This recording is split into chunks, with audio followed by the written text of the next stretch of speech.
Welcome, Sus. Welcome, Garage. Welcome in.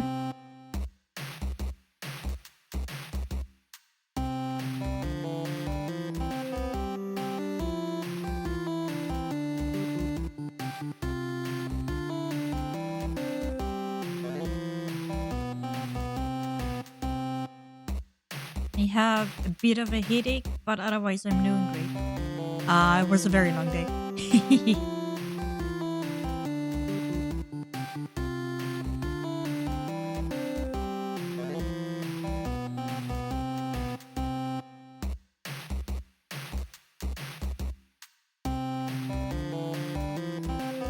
Sofeira 1 Path Sofeira 1 Heart. Hey yo, Dubas, welcome in. Thank you for the resub. 10 months, let's go.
Okay, hey yo, welcome. Hello. We're gonna be playing some more Beacon Pines today, and I think we are gonna be able to finish the game today as well. I do have a bit of a headache today. I'll be honest, I woke up with it. It's not going away, so I'm kind of afraid that I'm gonna get sick soon, and I'm hoping I'm not gonna. Also, yes, code and head, because we are playing the detective game. Also, thank you for the headpad. Yeah, I've kind of spent my whole day today cooking and doing university work because I wanted to have all of the food ready for this week. Because I was kind of inspired after seeing on my server Jay post all of the meal prep, so I did the same, I guess. Thank you for the CP. So I have a lot of food now, and I'm gonna be fine for the week. Hee and I'm gonna be able to write that bachelor paper as much as I can. I'm still working on that. By the end of the month, it needs to be finished. Unfortunately, I'm going on holidays in 2 weeks. Honestly, not unfortunately. I'm really looking forward to that one. But that's because why I have to like hurry up so much on the bachelor paper and try my hardest to get it done even quicker. I think I'm gonna be able to make it though. I think it's gonna be possible. So, for today though, and tonight especially, I'm gonna chill out. We're gonna play some more Beacon Pines. We're at chapter 7 right now. I'm looking forward to see how it's gonna get solved. Because last time I think we ended at this cliffhanger in the basement. Yeah. So We kind of went down to the basement. We found out that Grandma is definitely in on some of the stuff that's going on in town. We don't know exactly how she's connected to things yet. So we're gonna find that out today, I assume. Surprisingly, we haven't died last chapter. Normally we die so many times. So yeah, we'll see. Of Hiram Tolliver. Still unconscious, Mr. Tolliver slumped heavily in a shoddy old chair. Alright, so Mr. Tolliver went down. Also, Edda, hello, welcome in. Thank you for the VHS mode. How you doing? So Mr. Tolliver went down and found us in the basement where we definitely shouldn't be. And of course, Rolo, the absolute mad lad, attacked him. Because that's what Rolo does. Oh my god. Rolo really doesn't know like when to stop. Insignificant fuck. Also, this is the shout out for Runa. Hello, Runa. Hello, Edda. I hope you're doing great today. So, all we know is that Mr. Tolliver went down there to say hello to us, and we basically attacked him. So he's unconscious now. Not too great. We're not leaving the best first impression, I'd say. But let's see. Let's see how he reacts. His hands were bound with rope, his feet tied with some loose string. The kids huddled in a circle, discussing their plan. We're dangerous kids, holy One shit. thing was certain. They couldn't just let Mr. Tolliver go. Whoa. They We're gonna needed keep to him know what he captive. was doing in Luca's house. After some deliberation, it was decided. They'd run the classic good cop, cop interrogation. Now, we definitely don't have the bad cop. We only have good cop and chill cop, which isn't really great.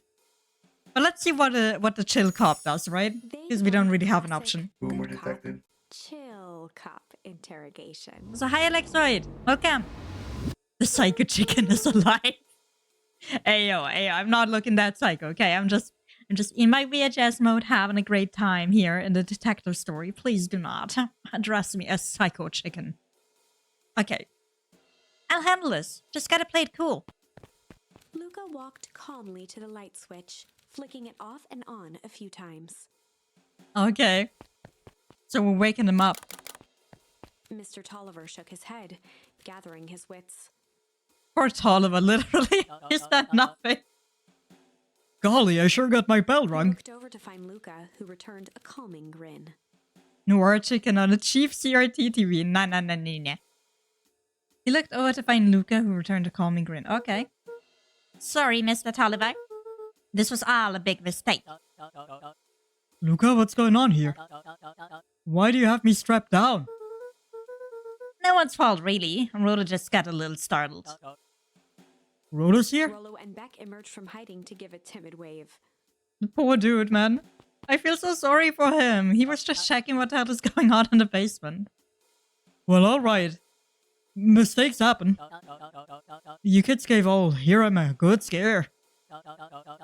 Let's just get me out of these ropes and call it even. Luca glanced over to Rolo and Beck, who replied with skeptical looks. Mr. Tolliver, why in my grand's basement? I'm here to help, of course. Help with what? What's my grand up to? If you'll just cut me loose, I can show you. How do I know we can trust you? Mr. Tolliver exhaled with disappointment. I'm 100% certain he's one of the good guys. Like, he even looks good, okay? He looks like the kind of guy that's never done anything wrong in his life.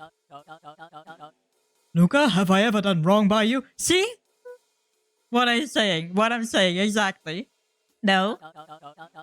And since your grand moved to town, haven't I been nothing but welcoming? Yeah. So why would I turn my back on your family now? It's just... all the stuff seems pretty weird. A board with names of people from town. An archive of my dad's old disturbing patient notes. Luca gestured to the corner. Myself. Barrels of explosives. I can explain everything. You just need to untie me. You kids deserve an explanation. Also Luca myself. looked again to Rolo and Beck. This time they shrugged. Luca began to slowly loosen the bindings. The poor dude, man. Mr. Tolliver gently rubbed his wrists. Don't tell me he's actually gonna be evil. I don't want that. That's a good lad. This will all make sense in time. He edged imperceptibly toward the stairs as he spoke. You better not do anything wrong right now. You see, this town has secrets, Luca. A very dark past, indeed. Before the kids had even noticed his movement, Mr. Tolliver was at the light switch. Oh no, he's gonna turn off the lights and run away. A past that must be brought to. Punctuated his final words by flicking the switch and rushing up the stairs. Light! No way. And he's locking us in? Son of a... Darted to the wall and turned back on the lights. It was too late. Oh no shit, it was too late. Confirmed what they all heard. He just locked us down here. Mr. Tolliver's muffled voice came from behind the door. I wasn't lying, you know. This is for your own good. You kids just keep tight down there. And let the adults handle this. They looked bewildered at each other. Okay, so I'm honestly, I think he's a good guy. He's just trying to not get us into trouble. Play it cool, huh? And now, Beck. We're They fucked heard in the there. staccato thump of quick steps exiting the house. The kids Psycho looked chicken. down Qu'est-ce in que c'est? resignation. This isn't how it goes in Call Henry me comic. Psycho Chicken again, please. Also, hi, Matt. Welcome in. Oh, thank you for the shout out for Sylph. I almost forgot. Thank you. Let me give you a shout out as well, mate. How are you doing tonight? I hope you're having a good time. We got locked in the basement, so this is pretty much a bad end right now. For some reason, they'd always assumed it was up to them to save their town. It is up to Luca us. opened his mouth, Because that's a part of the hoping to game. We're supposed to conjure save it. some magical words to make this right. Only a hollow croak escaped. Aww. The end. Well, okay. We certainly aren't going to find a grand resolution to our tale locked in a basement. Well, obviously we found out some things in the basement. It wasn't too bad. Back to the drawing board. There we go. Drawing board again, huh? So, we haven't used Rumble in that path. Is there anything else we can change?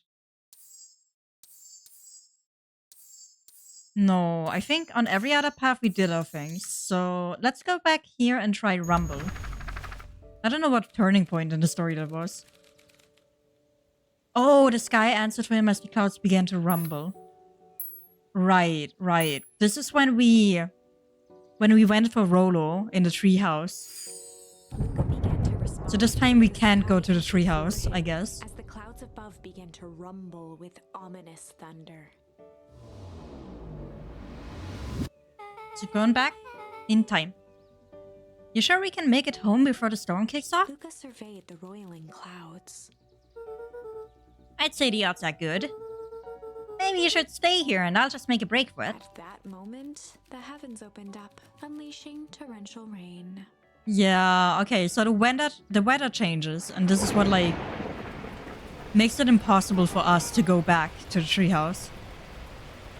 Care to recalculate those odds? Hurry inside, you two, before you catch cold. But what about Rolo? Rolo's still waiting in the treehouse, the poor guy. Luca and Nelly will keep trying to reach your gran on the phone. I see. In the meantime, you two hold tight. So we're having basically a forced sleepover.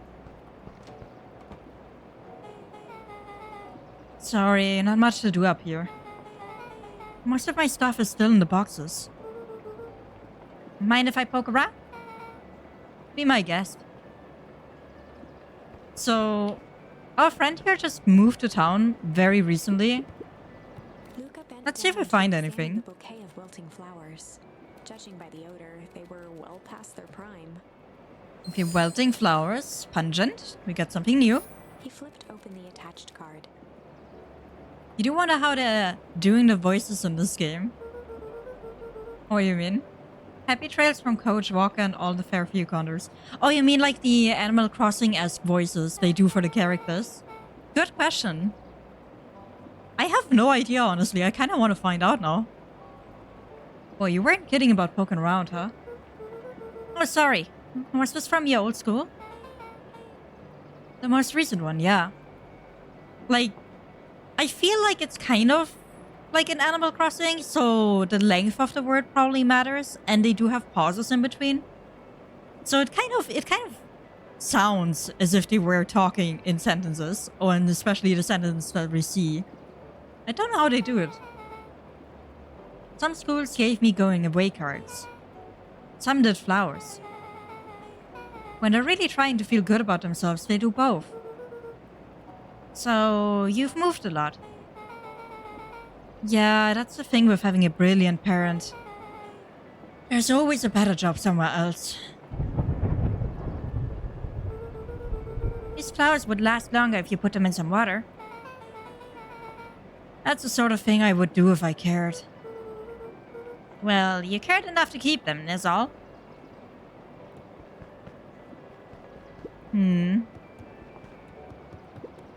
It's a very cozy bedroom, even though there's like nothing here yet. Other than the writing desk and the bed. But I really like the under the bed area. It looks very cozy. Very nice. Luca squinted into the eye hole of the microscope. This looks wild. What is it? Gum. Gum? Luca adjusted the slide with his fingers to get a better look. Oh, I don't want to know what gum looks like under the microscope. I'm tracking the structural integrity of gum with increasing amounts of chewing. What the hell? Chewed that one for 47 days. Ew! Luca wiped his hand off on his sweater and gave a nervous laugh. Ew! 47 days, the same gum. It's weird, I know. Beck looked down, timidly tapping the ladder with her feet. So, it's not weird. I just imagine it's kind of gross at some point. You think it's weird, don't you? A little. But weird can be cool. Yo, Luca is so much more chill than me. Luca is so much more chill than me. Maybe I should learn from Luca. Oh, wow! Rolo and I have a radio just like this at the treehouse. Probably not exactly like this one. My mom and I tore the whole thing down to the bolts. Fitted it with some state-of-the-art vacuum tubes. Also, thank you for the sippy sauce. And Fromness, welcome in. This game is very cute, but it's also kind of, like, emotional, I guess? There's a lot going on in this game, but I really like it so far. She seems pretty awesome. She gets carried away sometimes. I think she feels guilty for working too much. So when she does have time for me, she showers me with high-tech overcompensation. Luca flicked at one of the toggles. I bet you can get all sorts of stations on this. Not out here in the boonies. You wouldn't believe the stuff I could pick up back in the city. But around here it's all farm reports and static. Ah, shucks. Luca, can I ask you something? Of course! Also, Matt, thank you very much for the shoutouts. You could help make cute things suffer. Yeah, pretty much that's what's going on. I'll be honest. That hurt more than I expected. Well, at least you look cool doing it. Also, I forgot to read one of the lines, unfortunately. Took a moment to watch the rivulets of water running down the window. Do you ever feel alone? Like even when people are around? Well, Rolo can be pretty absent-minded sometimes. I'm serious. Does it ever feel like your family doesn't care what you want? It didn't used to feel that way.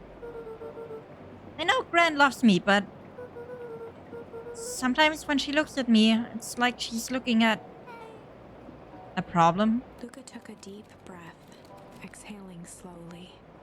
Aww. I know the feeling. How do you deal with that?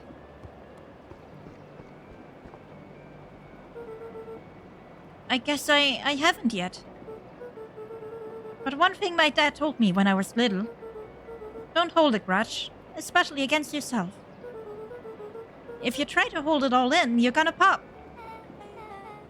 So then, what do you do when you don't know what to do? That never got to that part. Something I figured out on my own, though. You gotta do something. Anything. Here. What are you doing? I don't know. Something? We're gonna register our complaints with the storm. Listen here, you miserable universe. Stop jerking me around. I just want things to go back to the way they were. Oh my god. I don't know why, but Luca is such a cute character, honestly. Thank you for the posture check. Hi, Blessed. Welcome. Matt, can you shout out Blessed as well? Everyone tells me it's gonna be alright. That things are gonna change. Luca let out a feral Oh, we got some awesome music there. into the night. Every time something changes, everything gets worse.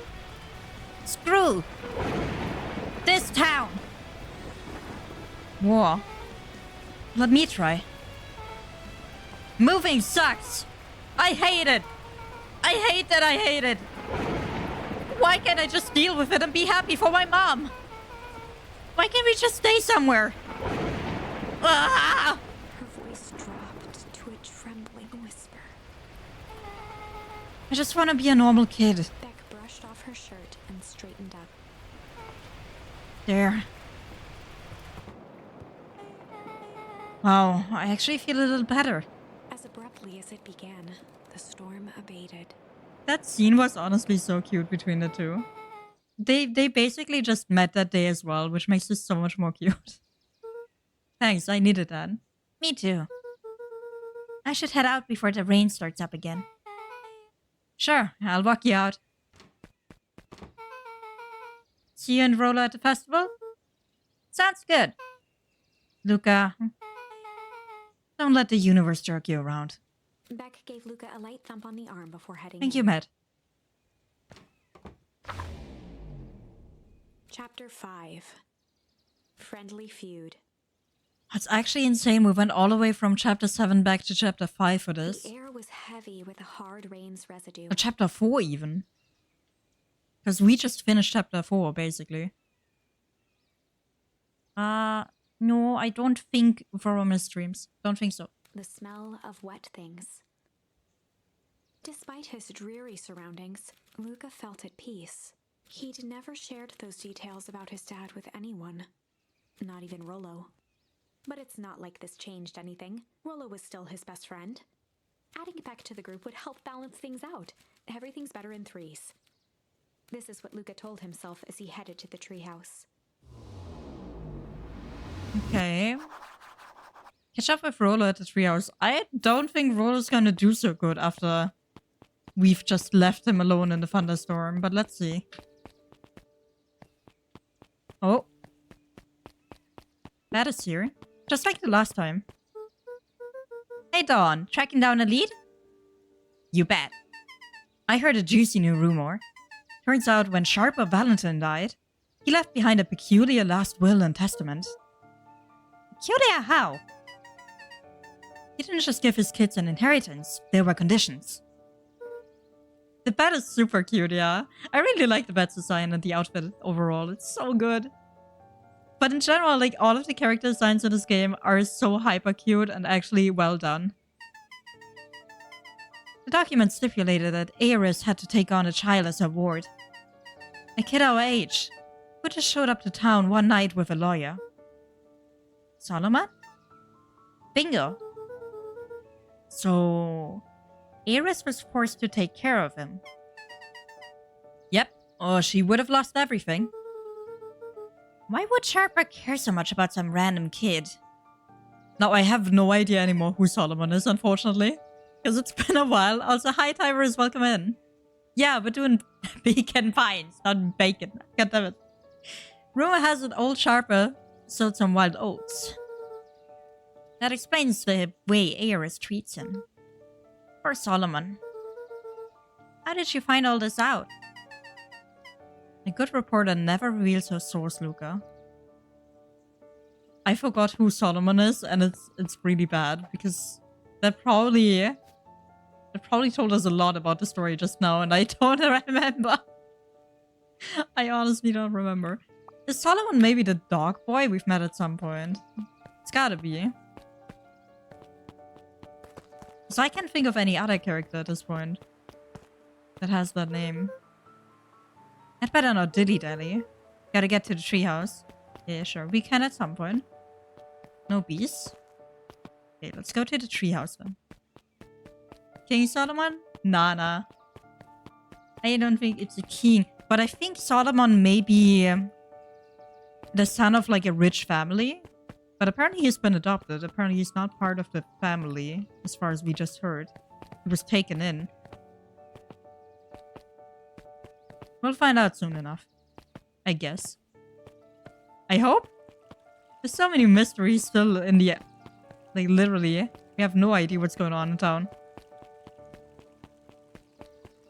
We've seen things happen and bad ends happen, but we have, like, very little knowledge on what actually is going on and who's the evil person here.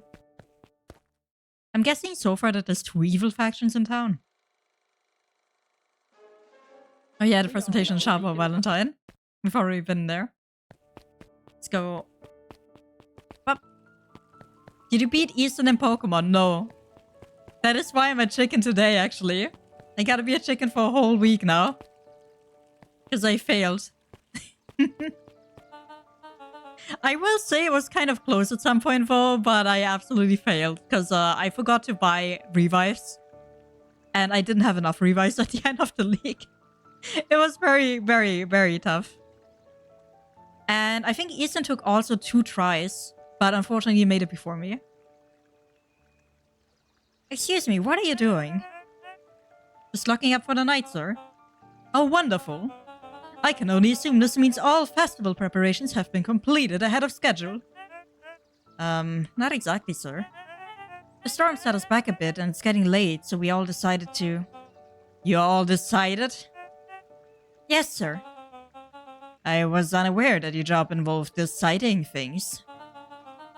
We are all here at Perennial Harvest because we believe in creating a better future, yes? Yes, sir. Very, very much, sir. Do you want to be the one to tell this town that we failed them? No?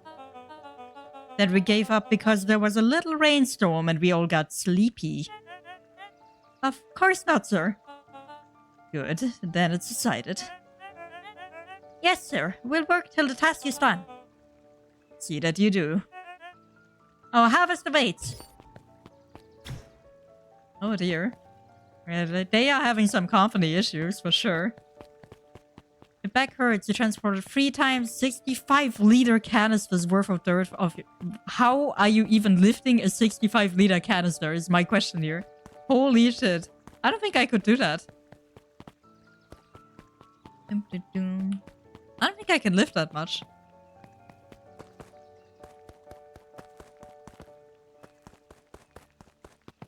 Also, I hope your back gets better. Did that every week for the past 3 weeks. Holy shit.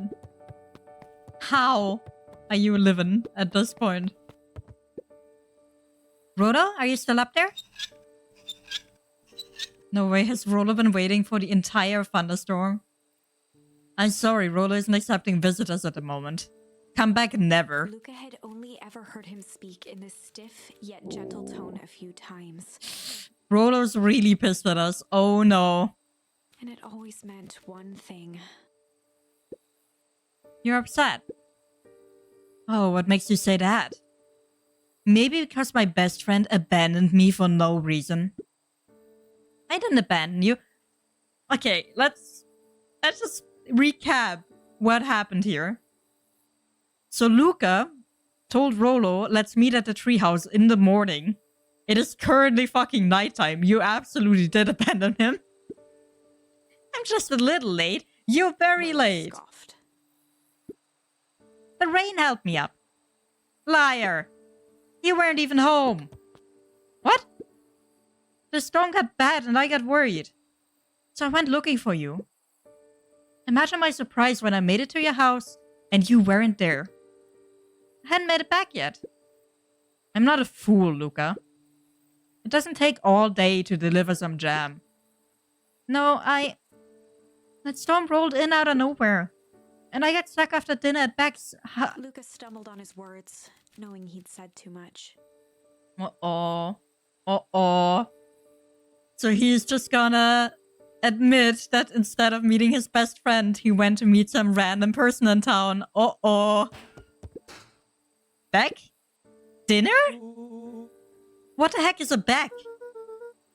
She's a new kid in town. She's actually kind of cool. You'd like her. She needed help convincing her parents that she'd made new friends. New friends? I spent all day waiting for you. And you were off making new friends. It's not like that, Rolo. You know, while I was waiting, I made some upgrades to mission control. It was gonna be a surprise. But you took so long, the storm knocked it all down. Just like you knocked down our friendship. What does that even mean? Luca became instinctively angry in response. Oh no. Both boys were now shouting across the distance. This is no good. This is not a good ending for sure. It means you're a bad friend. You don't care about me. We've been literally traveling back in time just to get to your life, Rolo. I care about you. Please understand. This is all part of the plan. No. Of course I care, you ass. I knew I'd get in trouble waiting so late for you. But I kept my word. Because that's what friends do. Oh wow, what a noble sacrifice you made. Easy for you to say. Your gran doesn't even care. You can stay out as long as you want. And you wouldn't even get in trouble. Seriously? You're acting like I chose this? If that's what you think, then maybe you're the bad friend. Rolo's tone changed to a calm, yet more intense anger. I feel so bad for Rolo. Maybe Pa's right. Storms bring more than water. This one brought out the real Luca. Stop quoting your past nonsense like it means anything. Also, Matt, have a good time. See you later. Yeah, well, at least my pa's still around. The words hung in the cold Damn. air. Rolo's stomach dropped, knowing he'd crossed a line. Yeah, Rolo, you didn't have to go that far, Jesus. But it was too late.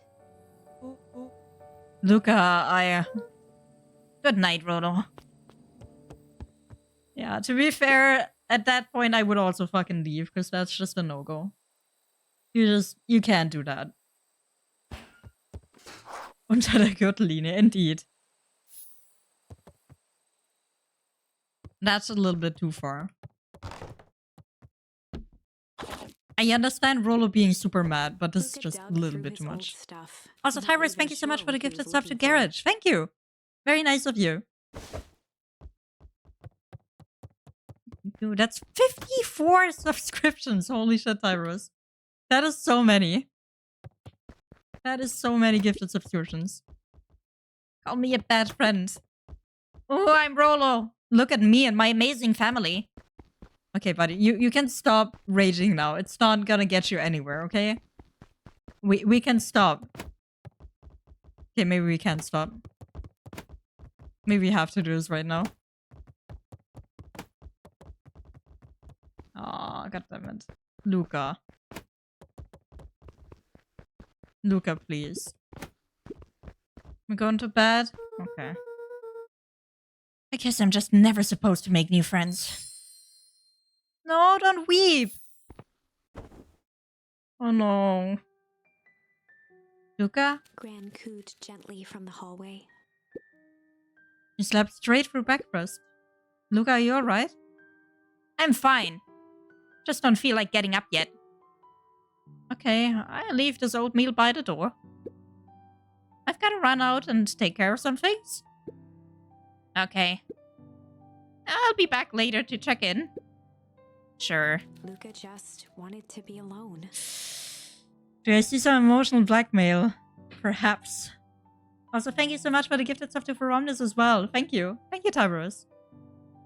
Luca just wanted to be alone. Oh god. Luca. To hear the sound of the front door closing. Luca needs to stop this. This is not good. Luca, please. I bet Rolo's still gonna go to the festival. He's gonna be miserable. Oh, come on, Luca. You don't have to be that angry. It's okay. Face down solving indeed. Hi from Omnis. Yeah, I don't know. I don't know how we're gonna get Luca to stop being like this. If Rolo thinks I'm still going to the festival with him, he can shove it. I don't want to go back to bed, buddy. This is not how things should end. This is not good for you. Luca dozed off again. Imagine coming in now and wondering if this is a soccer game. Luca, I see you didn't eat your oatmeal. Poor Gran. Wasn't hungry. Well, just in case you get hungry, I'll leave a sandwich here too. Thanks. Rolo can buy. What did he say? He wanted to talk to you. What did you say? I told him you weren't feeling well. Good. So, your plan is to just sit in your room all day? Pretty much. Well, I need to pop away again for a minute. If you decide to end your pity party and go outside, I think it would do you some good. Noted. Luca still couldn't bring himself to go out. Besides, if he ran into Rolo, he'd have to actually confront the situation. Luca, stop this. We need to continue. We literally, come on. We got a mystery to figure out. There's never anything interesting at the festival anyway. Can we not just... Oh, I guess we can't. We're gonna knock down the book. We're gonna remember something and stop being like this. Maybe. If I manage to. It's actually harder than it looks. Oh. Yeah, this is gonna be quite hard. There we go. The Adventures of Hank Atomic. The complete first volume of Luca Hank Atomic. carefully opened the cover and began to read. Aww, Luca. Rolo had received it for his birthday. A special hardcover edition with behind-the-scenes commentary and bonus art. Rolo cherished it, but asked that Luca keep it at his house. I mean, honestly, that says enough about Rolo. Luca wasn't sure if it was because Rolo didn't trust himself with it, didn't trust his sister around it. It's obviously because Rolo likes you as a friend, you fucking Or idiot. just wanted an excuse to come hang out at Luca's more often. Whatever the reason, Luca didn't mind. Yeah. But it had stayed right there where Rolo had stashed it ever since. Now, at the foot of his bed, Luca lost himself in the pages. He'd read it all before, but at this moment, it somehow felt sentimental. Luca. He was well into issue number 5 when he heard soft footsteps from the hallway. Luca? Another little friend came to see you. A girl named Beck Modwell. Oh, Beck came in. She said you met yesterday. What did she say? Is she here? She was just dropping by. I told her you weren't taking visitors today. Oh. She seems nice. Yeah. You had a fight with Rolo, didn't you? Can I come in? Maybe later. Alright then. I leave dinner on the kitchen table. In case you want a bite for before bedtime. Yeah. Without realizing To basically it, make him go Luca down. pouted away the entire Downstairs. afternoon. He once again felt the weight of it all and allowed his weary eyes to close. Oh, Luca, this is not how you should be handling this. Luca It's not stood good. in a vast black expanse. Oh, come He on. looked up at his father standing beside him. Walt was working a straw at the bottom of a fountain glass, trying to collect the last bits of milkshake. Dad, where are you? Also, thank you for the hydrate sus. Taking a final loud gurgling sip, his father peered up from the glass. He jangled the straw playfully with a warm smile. At least he didn't get into the and whiskey. lifted We the were way empty too young glass for that. As if to point into the darkness. The source. Luca's eyes followed his father's gesture. In an instant, he was sitting in front of a blazing campfire. Across from him sat a large figure in a yellow hazmat suit. Oh, what? The figure's voice was a scratchy echo. But in this playthrough, I don't think we actually saw the yellow hazmat suit person. Well, if it isn't the man of the hour. I thought we got Make away. yourself comfortable. Luca held his shivering hands over the flame to warm himself. It doesn't work that way here. Their yellow-gloved hand pointed to the base of the flame. It's a cold flame, see? Yeah, I think in this playthrough, we didn't get to see the grandma being in the hazmat suit either. Luca peered at the base of the fire. It wasn't wood that was burning. It was Beacon Pines itself. What a nightmare. Tiny buildings, freezing and crumbling as they were consumed by flame. Luca could see small shadows moving in the burning city. People. Oh shit. Luca leapt to his feet. We've got to help them!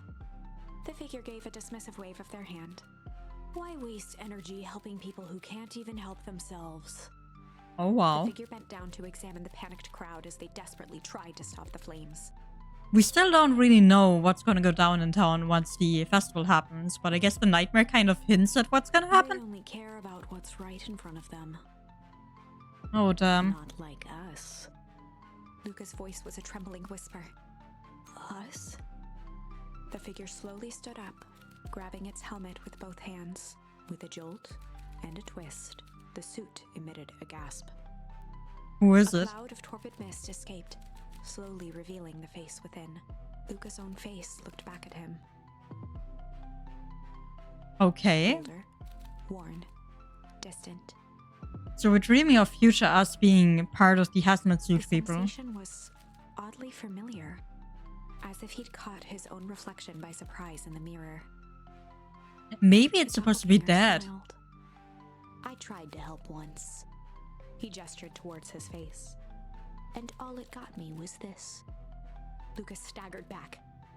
You aren't me. Does our fight with Rolo actually let us end in that He felt a hand position? catch his shoulder. His father was there again, beside him. Every choice sets us on a path. This is the end of one of your paths, son. And nightmare is the end of one His hour older pass? self shake its head ruefully, its face twisting into a cruel grin.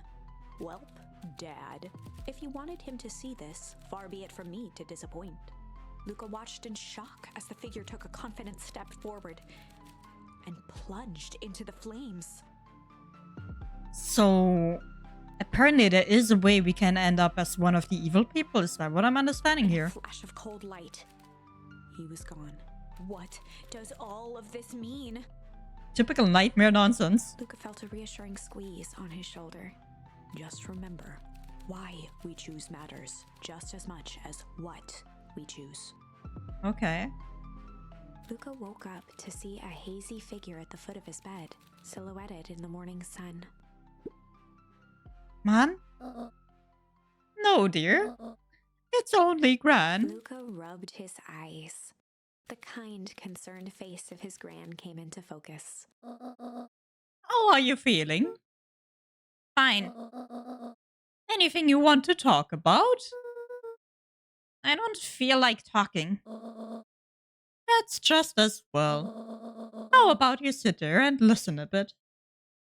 The comforting knowledge that even if you make the right choice, there's dozens of other Lucas that screwed up and bad ended. Looking at the tree, yeah, there's dozens of them that screwed up. Which is pretty bad. Whatever you and Rolo thought about doesn't matter. But he... Gran silenced Luca with a gentle pat on the leg. Fights between friends happen. What was said doesn't matter. The important thing is that it's not the last thing you ever say to each other. But he said stuff about Dad. Well, do you think he meant it? No. He was just mad. And did you mean any of the things you said to him? No. Good. One must appreciate friends in their best moments and accept them in their worst. I think it kind of depends on just how many bad moments there are at some point. But with Rolo, I agree. With the situation, I agree. Now get your little butt out of bed. The festival's today. You don't want to miss that, do you? I guess not. Seems like a good opportunity to make amends with Rolo, doesn't it? Luca gave a reluctant nod. We've never been to the festival in any of the endings, so buy him a corn dog and apologize. But he's the one that... What did I just say? Buy him a corn dog. That's a good boy. Everything's better with corn dogs. I need to get going now. Get some last-minute festival business to take care of. I'll come find you at the fountain a little after lunch. Alright. I love you, Luca. Love you too. At the fountain? Isn't that where the explosion goes off? Corn dog diplomacy, yeah, I guess so. Okay. Chapter 6. But we are advancing to chapter 6. It's not like a bad ending yet. Ultimately, Luca caused the argument it's only right he buy the corn dog. Of course, of Through course. thick and thin. Despite Luca's bitterness, Gran was right. He needed to hash things out with Rolo. Like, Rolo even showed up to the house and was, like, told to go away. So, Rolo already tried even to make amends or, like, get back into contact. A big fight changes the nature of a friendship. It's really more Luca that doesn't. Living the gaming life. Hello, welcome in. Yes, I am burp today. Whether, in the end, it is for the How you better doing? or for the worse, all comes down to understanding. If one is not careful, the same familiarity that builds the strongest of bonds can become the wrecking ball that shatters them. I'm doing okay. Having a little headache, but otherwise I'm pretty fine. Air. But the events of the day weren't on his mind. He had to find Rolo. Okay. So this time we're gonna try and find Rolo, I suppose. Can we go back in? We can, for some reason, go back in. I doubt that we're gonna be able to, like, figure out the mechanism behind the basement unless unless there's a path leading us to it. Nope. We can't do that. Alrighty. I suppose we're just gonna go straight forward then. This is where it all begins, so I'm guessing downward? Oh, there you are. Luca, Rolo wanted me to tell you something. What is it? Roxy rolled her eyes, shaking her head. A space adventure, for you needn't buy it. If ye be brave, go somewhere quiet. Oh, Roxy, I don't... It's a riddle, Luca. My goofy little brother wants you to find him. Luca looked down and kicked at the dirt. Look, I know you two had a fight. The only thing more annoying than my little brother is my little brother without his best friend. So I'm doing him this one favor. Now I need one favor from you. Whatever it is that went down between you two, squash it. I didn't expect her to be this cool, honestly. Go somewhere quiet. Huh. I mean, this gotta be the hideout place. No, he's probably in the treehouse. Oh, the whole festival is going on. Hold on. What's up? Unique New York. Unique New York. Huh? Oh, don't mind me. Just warming up for my big ceremony speech. Mystiker pointed to his grinning mouth. You gotta limber up the old gab box. You nervous? Yeek, you know? Yeah, I couldn't apparently. I couldn't read. Oh, heavens no. Well, break a leg.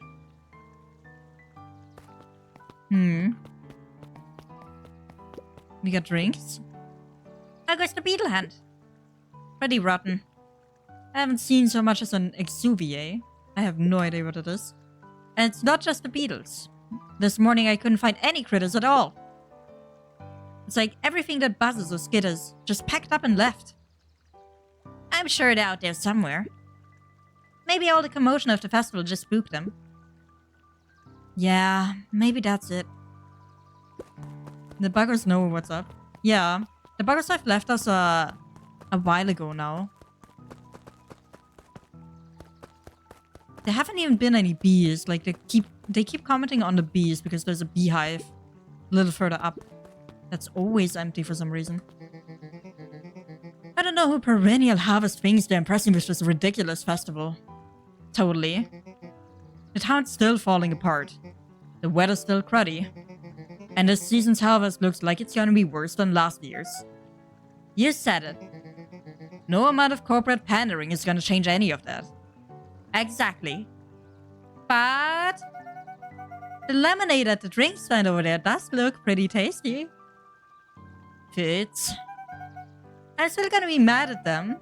I'd just rather be mad while sipping some delicious lemonade is all. Oh no. They're falling for the scheme slowly but surely. Welcome to our festival. Don't forget to come back later for Mr. Kerr's speech and the Perennial Harvest Festival sign reveal. You don't want to miss it. What is that?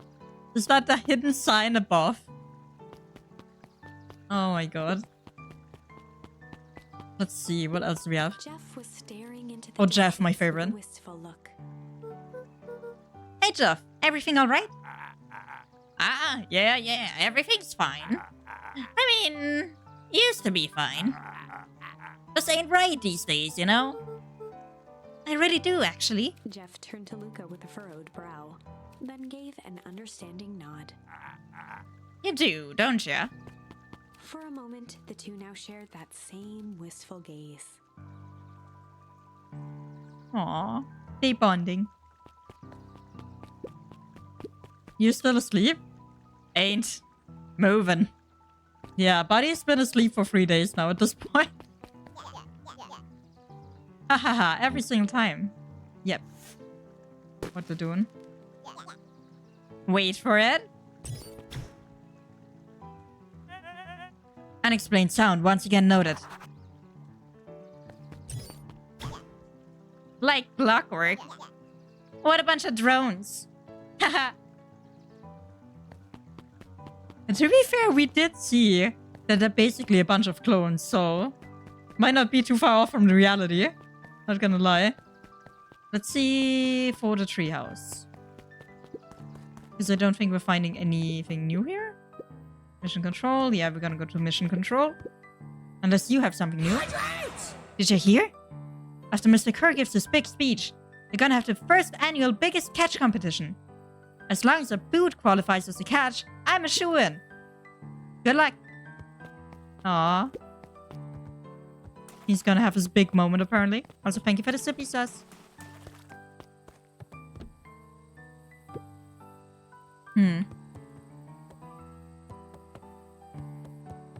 Okay, a quiet place is definitely not here.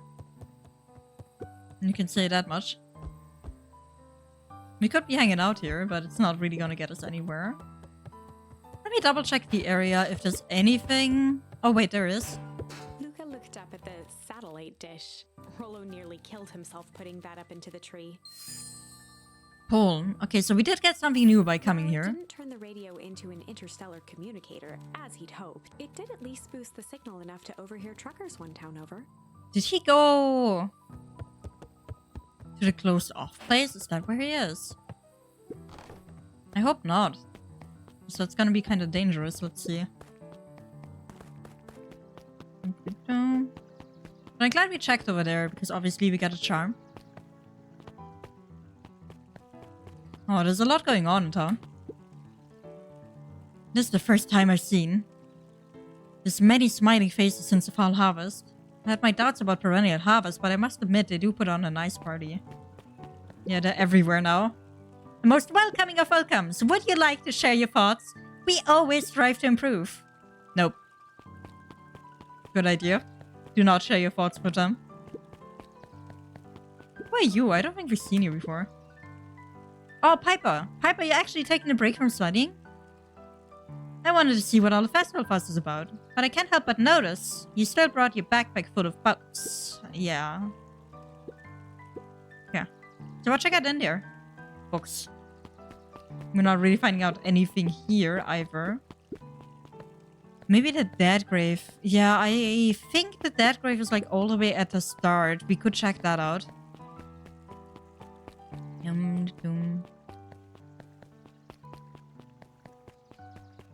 you think he's gonna be there and like apologize over there? Let's see, let's see.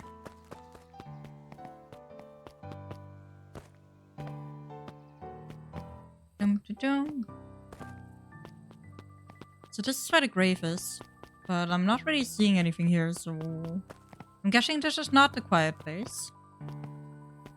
Could be library, perhaps? Because you gotta be quiet in the library? I'm gonna check every place anyway.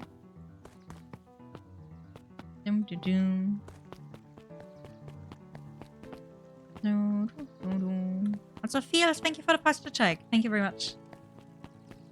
Okay, let's see. A library should be to the right of this. I believe. Yeah, it's probably the library. The library is somewhere quiet.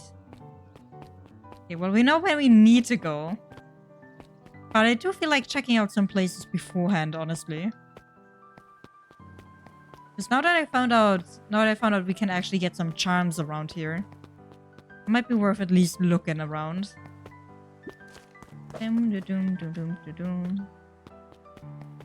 Toxic barrel is also closed off now. You're waiting for the game to mess with me and have a point of no return festival moment that prevents you from finding Rolo? I don't think it will happen. I don't think that will happen. I mean, point of no return would be very against this game's storylines. Where you can just kind of return at any given time. And just expect games to be mean. I don't think it's gonna be mean. Okay, we can't visit our friend Beck. You know what? I'm going to the library. There are some places I didn't check, but let's just hope that they're not hiding anything more that I don't know of at the moment.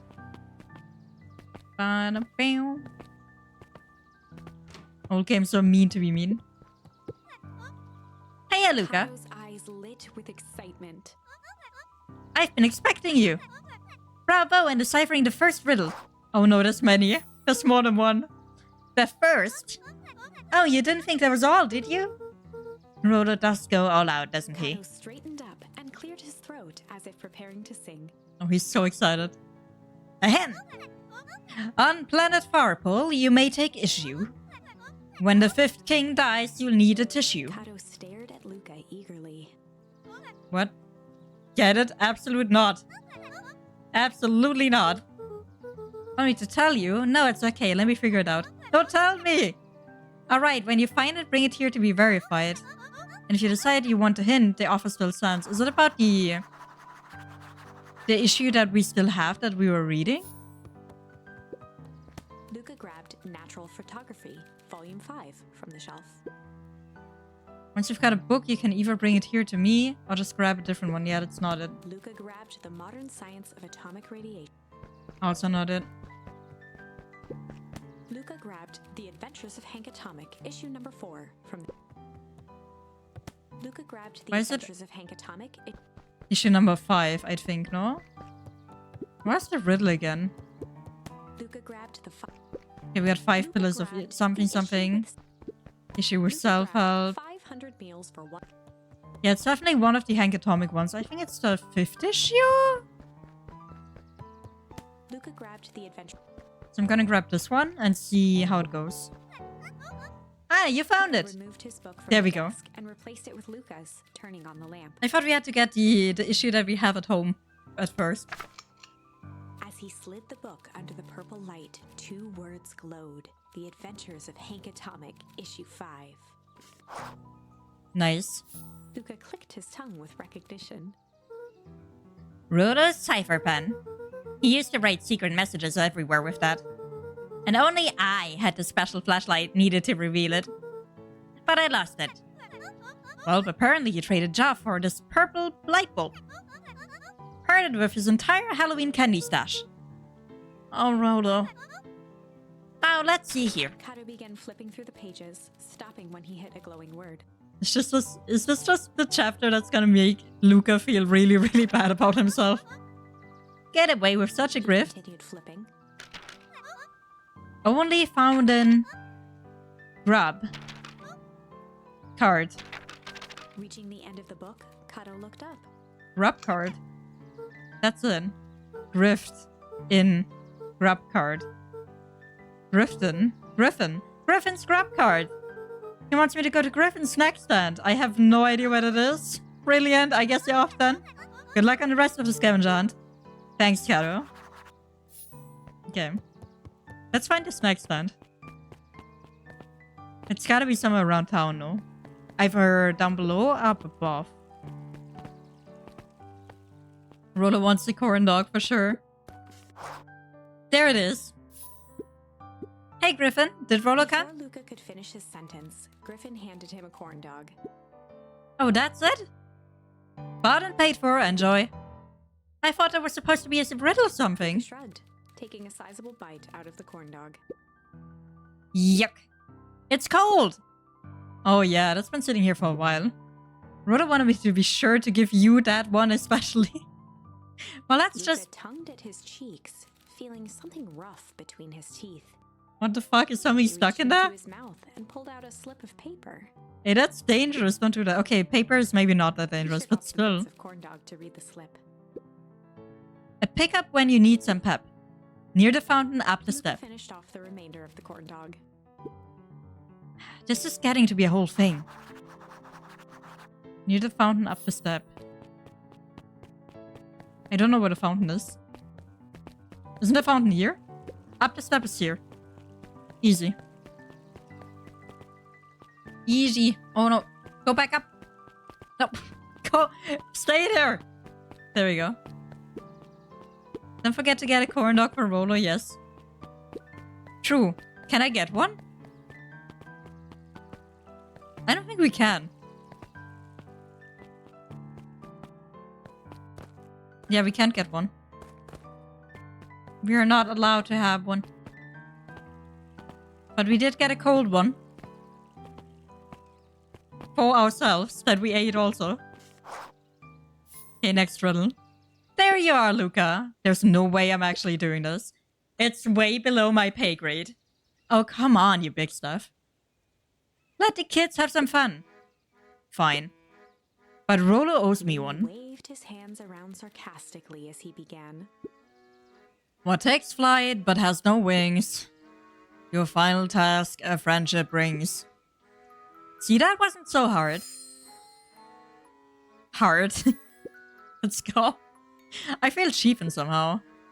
I think it's sweet. What takes flight but has no wings? Your final task a friendship brings. Good luck, Luca. The fucking muscle charm that we got. Where is it? All the way above. Huh? It takes flight but has no wings? Huh? Newsstand? You have wings, though. Got a question for ya. What do you think this whole festival is for? The way I figure it, Perennial House is trying to win over the town. Like a bribe, but with balloons. Cynical. I like where your head's at. That's what I assumed at first too, until I eavesdropped on a couple of gossipy clipboards. What if I told you that this whole thing is really a special shindig for a super secret guest of honor? A special guest? Who? I haven't dug that deep yet, but whoever it is, PH thinks they're a big deal. Interesting? I had no idea. Okay, but... Rolo! I'm blind! How did I not see you? Hey. Hey. Did you find the comic book? Yep. And you got the corn dog? Yeah. Well done. I know it doesn't make up for what I said, but here, you've earned this. Rolo sheepishly handed Luca the balloons. Oh my god. Rolo is too good of a friend to be true. 100%. Literally, we made him upset. We left. He approached us. We ignored him. Like, this guy goes all out on trying to keep this friendship. Meanwhile, we're this little shit that just slept all day. Flight. Thanks. You didn't have to go to all this trouble. I'm sorry I got so mad. Dang it, you were supposed to let me apologize first. No way! I was supposed to apologize. Oh, sorry. Now you've apologized twice before me. Just let me do this. Luca, I'm really sorry. With everything that's happened with your mom and all. I've always wanted to be there for you. Be a good friend, you know? When you said you were hanging out with someone else, I kind of freaked out. Rolo. Still my turn. I felt like if you needed some new friend to help you, it meant that I wasn't good enough.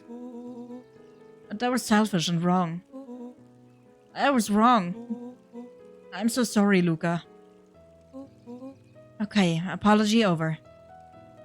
You don't have a family, but you can have these balloons. That's not what he said. You can talk, though. Threw himself at Rolo, hugging him as tightly as It's not what Rolo said. Don't do my boy Rolo like this, okay? He trying real hard here. Rolo, I don't deserve you. I don't deserve you either. That's why we deserve each other. So, what else do you want to do today? We could snoop around and try to find some info about your mom. Snoop where? We could probably sneak into Perennial Harvest HQ while everyone's at the festival. Aren't you curious about all the stuff those clipboards write down? What if we get caught? I think I've had enough excitement for 1 week. Let's just make the rest of the day about us. Really? Yeah, the rest of the world can wait 1 more day. You know, I've been wanting to get some work done on the MCDC at Mission Control. The aim is a bit unpredictable. That sounds perfect. Head to the treehouse with Rolo. I prefer not exploding. Yeah, I feel like something's gonna happen for sure. Oh, look at the look at the bouncy balloons. Look at them. Look at them go. Okay. Let's go to the treehouse. I honestly think like the whole town is probably gonna go up in flames because of this. I don't feel like this is a good idea. The quality time. Oh, I almost forgot. I ran to your grand this morning. She asked me to give you this. Rolo handed Luca an unopened letter. I'll wait for you inside if you want to read it now. Letter? Luca, some things are going to happen that might be difficult for you to understand. If I am honest, I hardly understand them myself. But whatever happens, I need you to know that I love you. What the None fuck? of this is fair to you. You have already lost so much. Are we gonna be losing our grandma? We both have. I wish there was a simpler way forward. But if there is, I haven't thought of it. God knows I've tried. So... this is not good at all. Grandma's planning to sabotage the festival the whole time. Yes, she was. Everything I've done, I did for you. I hope someday you can accept that. But what exactly is she doing that makes her Love, Gran. be lost to us? I love you too, Gran. Luca folded the paper into his pocket and headed up the ladder. That's a really scary, ominous letter. I would not be hanging out with my bestie after that. I would literally look for my grandma in the whole of the town. What's up with the letter? Anything you want to talk about? Maybe later. What do you mean, maybe later? Talk about it now! Holy shit, this was an important fucking letter. Sure, whenever you want. Buddy? You know, you really didn't have to go to all that trouble just to apologize, buddy. I think there are more important things at hand right now that you should be talking about. That was the equivalent of, hey, we need to talk showing up in your DMs. Yeah. I know, but we've been looking forward to the festival for weeks. After I ruined everything with my big mouth, this was the best way to make sure you still had a good time. Rolo. I was at a loss for words, but that was fine. Words aren't always necessary. The festival seemed nice. Was it nice? We can still go. Nah, this is fine. Well, there's always next year. Sadly, this was untrue. Woo, okay. A distant rumble shook the treehouse. The narrator, like, sadly, this was untrue. Now everyone dies. Please don't actually make that happen.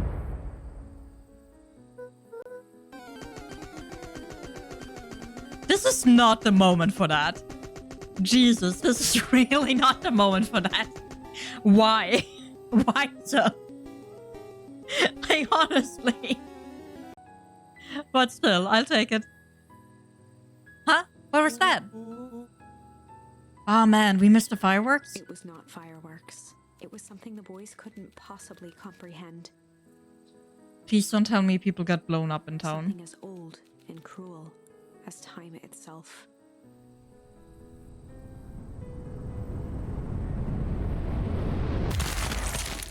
What the fuck? The big chill. What did she free? Tore through the room. A bitter, What does the unfathomable explosion do? Before they could react, it encased them in ice. Two boys, reunited by friendship, only to be cruelly separated by a malevolence beyond reason. The music here really should be changed, I will say that. So, our story ends on this melancholy scene, in a silent treehouse turned statuary, in a town brought low by its secrets. This game is so cool, it's really cool. Alone, together, for the rest of time. I did not expect that ending to be freezing us over. The end. But that makes me even more curious, like, what did she free with the explosion? No, that can't be the ending. It simply can't. I won't accept it, and I hope you won't either. Then they fucking died the end, yeah, pretty much. There are more endings. More Yeah, possibilities. it's fine, I narrator, can I'm feel gonna it. go back, I'll do it. We are just going to have to sort through them all until we find the one that fits. I'm gonna do it, don't worry. So, we found out heart, what else? We found out another one. Where can we use that one? We got flight as well.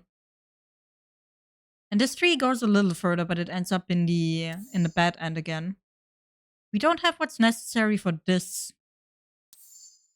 So we could go either to the right or to the left. I'm gonna go ahead and go to the right. Because I want to know what happens if we flee. This was where all the clones showed up. In front of the treehouse. So Luca drew himself up and decided to take the only option he had left. Which in this case would be we flee this time, we don't fight. Luca drew himself up and decided to take the only option they had left. Should take us one chapter further. Flight. He squinted down the barrel of the mission control defense cannon, aiming it through an opening in the dense tree branches. He looked Okay. up with surprise as it struck true and taut. Wow, I can't believe that worked. Hey, Mr. Kerr. We'd love to hear your thoughts, but I'm afraid we have places to be. Come on, Iggy. See ya, jerks. Oh yeah, Iggy was injured by the weird fluid in this timeline. Fine, we know where that leads them. This way, we'll take the tunnels. The tunnels. Luca and Iggy winced as they sprinted through the thicket. So we know there's like an underground thing going on in town. And we just got confirmation that there's tunnels apparently. The branches clawed at them, reluctant to give passage. But how do they know where we're going? After what felt like a marathon, Luca stopped in his tracks as they reached the clearing. What the?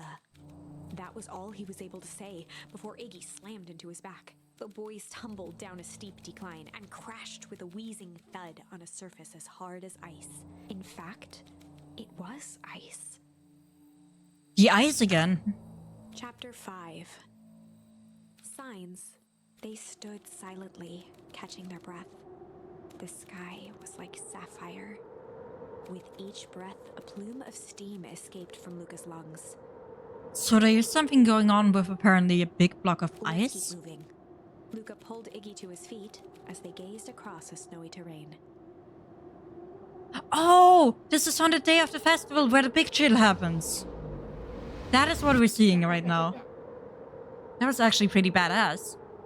Uh-huh. I think we lost them. Are we up in the mountains? I don't think so. If anything, we went downhill. Then what's up with the Winter Wonderland? All I know is there is no going back the way we came. Let's see if we can get our bearings. Follow me. Find a way home. A disc of smooth metal was lightly covered in snow. Two faint seams were visible along the surface. So this is basically just another timeline. After the explosion went off and when all of the ice comes in. A manhole cover? If it is, I've never seen one like it. But why or how did we survive the big chill? Hi, Regen. Luca? Luca, are you I there? had almost forgotten the walkie-talkie he was Right, carrying. Rolo is underground. It said Bozo Kerr. Oh, never mind. I hope nothing bad has happened to you out in this Luca woods. looked at Iggy with hesitation. So Kerr is talking to us. Where's Rolo then? No need to be With a rude. resigned sigh, Luca responded. Seems like the only dangerous thing in the woods is you. Here speaks the young man of the hour. Now, how in tarnation did you end up with one of our radios? Just lucky, I guess. Why howdy, you and Horns are full of surprises, aren't you? You knew my parents? I never had the honor of meeting your father, but your mom sure was a handful. What's going on? You were generally looking forward to seeing more of the game. We went through 2 different timelines today already. And yeah, the interrogation kind of ended with us being locked in the basement. And then we also found out after the explosion that happens on the fountain, there's some kind of big chill happening. Also, hi Mori. Welcome in. Good that you're coming in right now because I'm kind of explaining what happened already today. The big chill basically freezes everything down. And we just went back to a whole different timeline where the big chill just happened. And we're trying to flee from Mr. Kerr, the guy with all of the clones. The guy that's basically working with Perennial Harvest. So that's where we are right now. We're trying to flee from him. We're not really sure where it's going to end up. It's pretty obviously in the graph we see it's going to end up in us dying potentially. But let's keep going and see. Alright? Let's keep going and see for now. Let me go back. There we go. Let me give Mori a shout out too. Sorry for your loss and curse to be a chicken. Yeah, right. You didn't see me being a chicken yet, did you? Oh my god. Mori, let me tell you. It is very difficult being a chicken. I am not used to it, you know. It's being like interesting. I never had the honor of meeting your father, but your mom sure was a handful. So currently we're talking to Mr. Kerr on the walkie-talkie after fleeing from him. Luca winced, shoving the walkie-talkie back into his pocket. Which means that we no longer hear Rolo. Which is a bit bad. Because so far we were able to talk to Rolo the entire time through the walkie. It's after the snow falls, exactly. What's the readout? Sitting just above 258 Kelvin. It's down a bit from last time. Should we report this to Mr. Kerr? How are we alive? Nah, still within safe ranges. It may be spreading, but now it's under control. Even a small nudge in the equilibrium could cause a cascade. Dude, relax. Just a few more sides to hit before we can punch out. Let's get this over with. How are we alive right now? With these temperatures. We should not be alive. Hi Zudo, welcome. Because of the detective outfit, you now discovered the existence of a political drama game called Chicken Police. Oh, I've seen that one. Anhart has played that one, actually. I've seen a little bit of that one. Hard to say with all this snow. I think it's a town sign. I can almost make out letters under there. What town could this even be? There couldn't be another town this deep into Weepwood. I'm looking at evidence to the contrary. Let's figure out what we're dealing with here. Step 1, snow's gotta go. I'll see what I can do. I don't think we're gonna get rid of the snow. I think that's kind of impossible right now. Didn't it say we gotta go back home? But home is no longer here. Home used to be on the way here. Let me just check. The grave is also still kind of there. I like the snow walking sounds.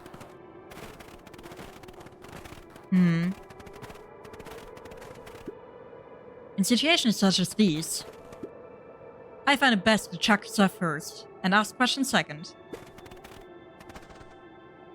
Huh?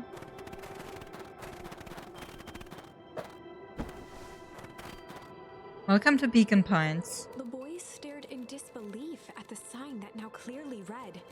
Okay, they're still not aware they're in Beacon Pines for some reason. This doesn't make any sense. We're in Beacon Pines? How's that possible? We ran away from town. How did we get back here? I guess we got turned around. Oh, true. They did run away from town, so how did they get back here? Where did all the snow come from? Well, it's been colder than normal lately. There's a pretty big difference between sweater weather and this Arctic hellscape. The puddle we fought up before, it was cold too. Maybe all of it leads to one source. You think it's related? What the hell is going on? We're gonna get you some answers. Let's keep moving. The puddle is also cold. Okay. So this is connected to that fluid we found, specifically. This stuff looks familiar to you? Looks like the barrel near the puddle. Shoved me into, yeah. Yeah. So... the fluid we found in the barrels that they are producing somehow is exactly what we thought it was. Each chain link encapsulated with a translucent layer of ice. But it also aged things? Looks like the stuff they put up around Weepwood. The stuff who put up? I don't know. So... they're shutting us off from even more of the places now. It's all frozen. Looking down at the frozen stream, Luca could faintly see a school of minnows encased in the ice. Whatever happened here, it happened fast. The fish didn't even have time to run. Or, you know, swim run. Are we supposed to go The crunching of footsteps trailing Luca went hush. into that He building? looked back to see Iggy's face twisted with confusion. Everyone's gone. At least the ice biome spell they figured out makes the place nicer. I don't think it does. There's nothing here but more snow. There must be an explanation for all of this. We have to keep looking. You can look all you want. I quit. Iggy, we have to keep going. You don't get it, do you? This isn't one of your pathetic Hank Atomic stories. We aren't going to save the day. We aren't even gonna save ourselves. My face is mangled. The town is destroyed, and everyone we've ever known is gone. We don't know that. You can't just quit. Do whatever you want. I'm done. Well, having no plan is not better than having a plan, buddy. Iggy, it's gonna be okay. Luca peered upward at the darkening sky. He let out a long, foggy breath. Nuclear winter, yeah, pretty much. Faintly, Iggy began to cry. Oh, Iggy. Seeing Iggy in such a pathetic state gave Luca a sense of compassion and more than a little guilt. It is getting pretty late, I think. Probably not a great idea to stumble around in the dark anyway. Luca allowed himself to collapse next to Iggy. Thanks for the headpad, by the way. Let's just rest for a bit. The boys huddled together for warmth and comfort.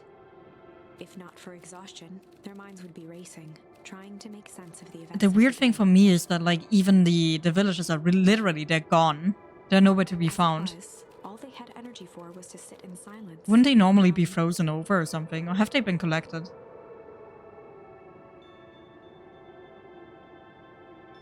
Like, are they removing the evidence, basically? The way the snow covered everything over, it's kinda calming. Yeah. I haven't had time to say it, but thanks.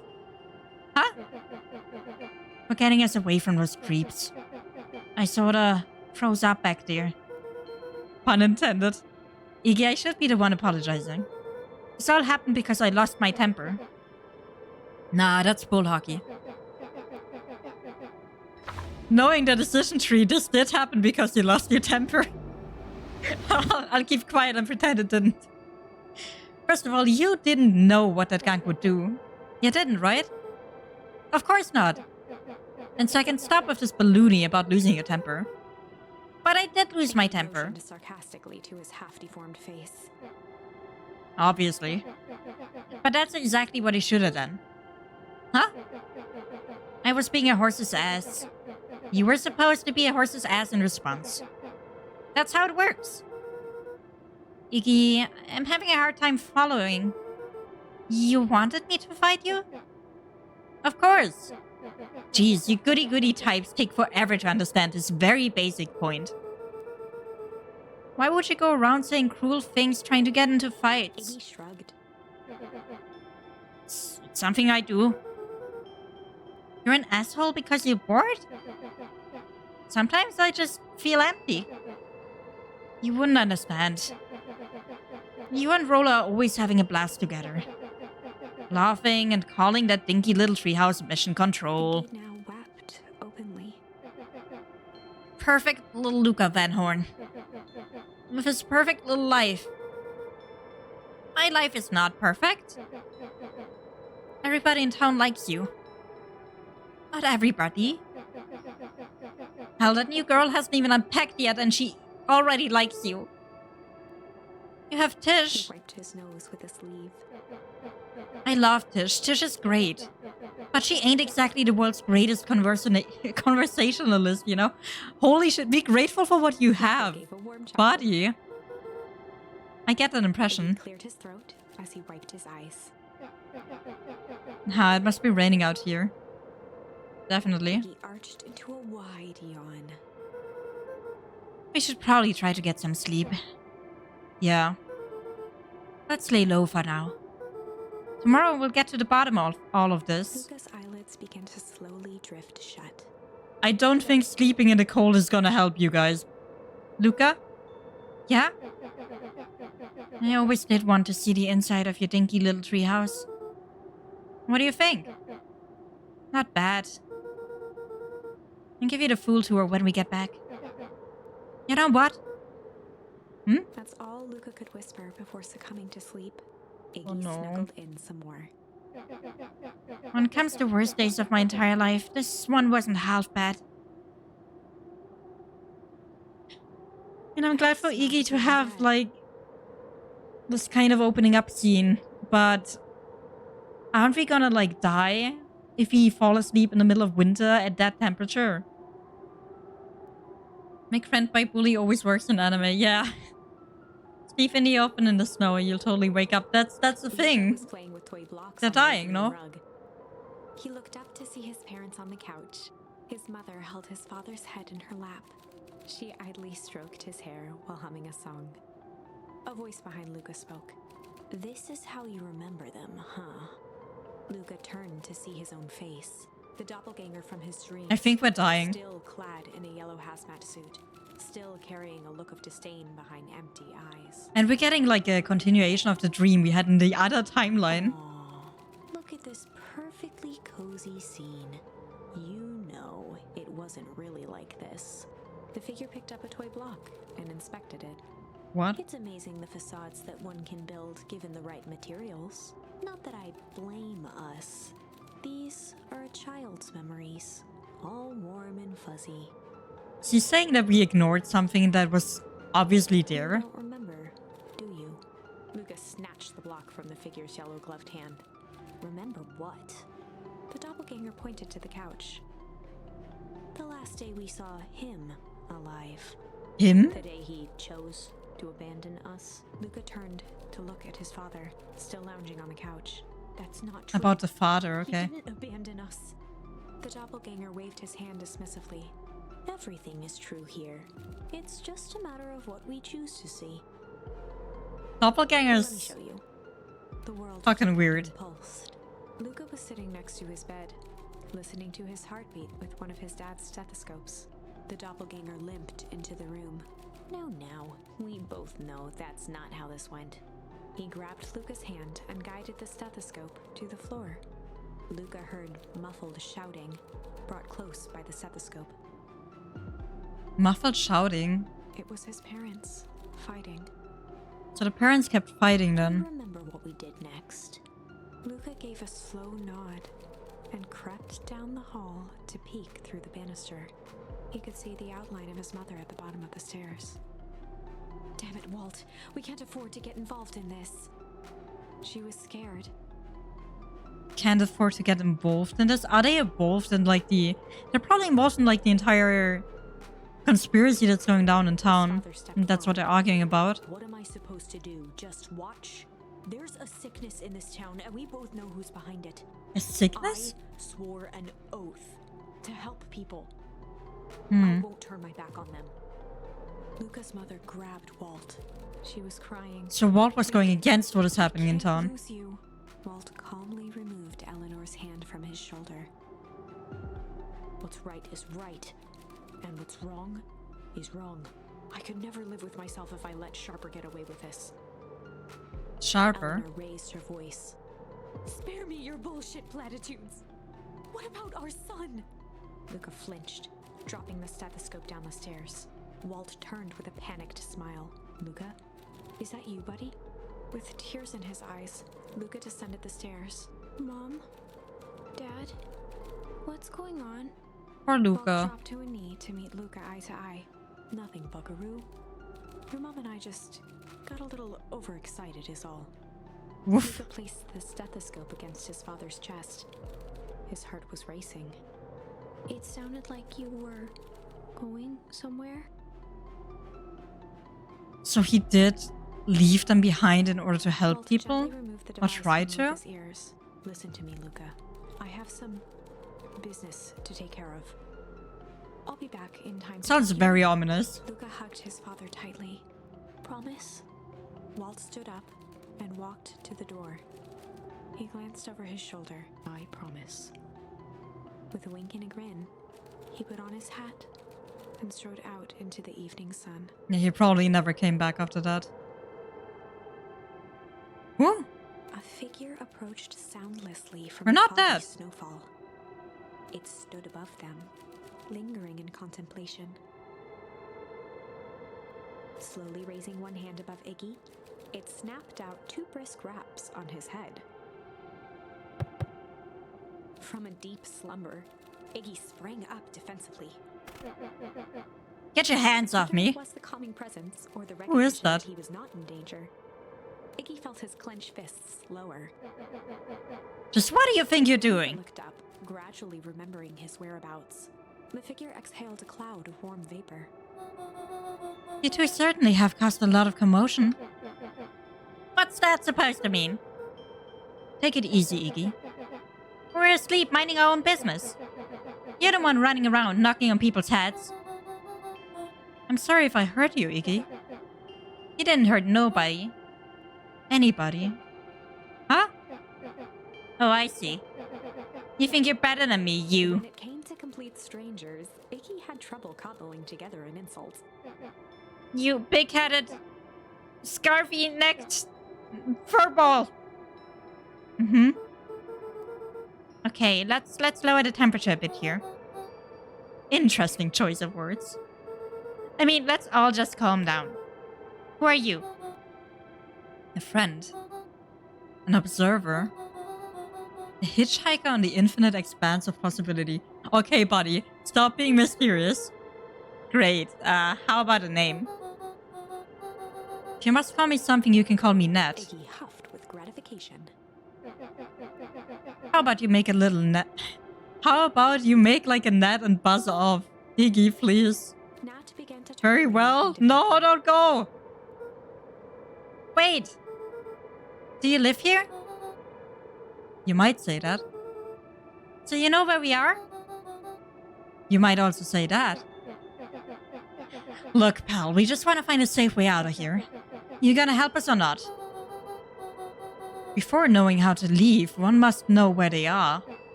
Alright, that does it.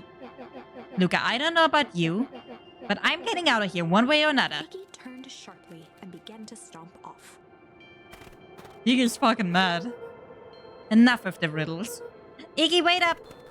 Realizing he'd worn their patience then, Nat relented. Very well, I suppose this isn't a time for metaphors. I'll show you how to get back home. Luca and Iggy turned around with hope in their eyes. Back home? Come here. Nat took a deep breath in. Close your eyes. Nat exhaled slowly, then snapped his fingers. Okay, open them. For a brief moment, Luca and Iggy let themselves believe that some great magic was about to unfold, until they opened their eyes and found themselves in the exact same place. Who is this person? Cold and disheartened. This is your home. It is the Beacon Pines. Wow, Ned. What? Yeah, what an ours, indeed. Ned, what the fuck? What are you even trying to do here? Go away. Look, Ned, we don't know how we got here. Maybe we stumbled through some time travel gate in Weep Wood. Or we teleported to some alternate universe. Or this is all just some cruel experiment by Curry and his goons. But this is not our home. You're inching closer to the truth. Alas, the reality is much less fanciful. Just give it to us straight. So be it. As I said, this is Beacon Pines. The original true Beacon Pines. Yeah, well, we know that. You both grew up here. But the town you've called your home for the past several years is a replica. What? A remarkable achievement of engineering, to be fair.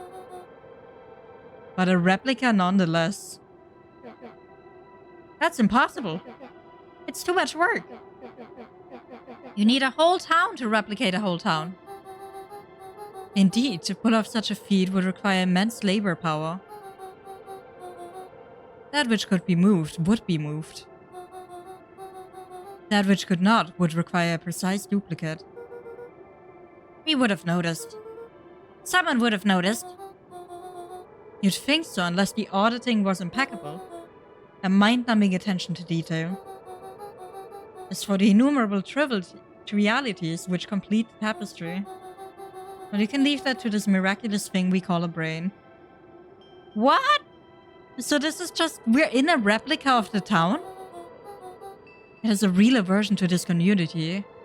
A revulsion even. What is going on? The brain has a wonderful way of smoothing out the rough edges, keeping us sane. Luca and Iggy looked around uncomfortable. Yeah, I'm also very uncomfortable with this random stranger. So you're saying that someone made an entire new town and moved us all and no one noticed? Precisely. But why? Why is the one question that can never be answered with certainty? The best one can do is to uncover. Nat narrowed his eyes, furrowed his brow, and uttered, Glad they're still not going in the building. Yeah, at this point they really should be going into one. The source. Why'd you say the source like that? Why indeed? Luca began to laugh uncomfortably. It's all ridiculous. There's no way they He could... looked down at his feet. His eyes started back and forth in contemplation. Can't even go in, or all the doors frozen shut. I have absolutely no idea. We can't even try. With a sudden pain, a thought struck him. But maybe they are. I mean, there are broken windows in the building on the right, but you can't really see it right now. If this is really home... He sprinted off into the pale distance. As Iggy turned to follow, Nat called out. Iggy. It's not too late to turn back. Simply head west through Weep Wood.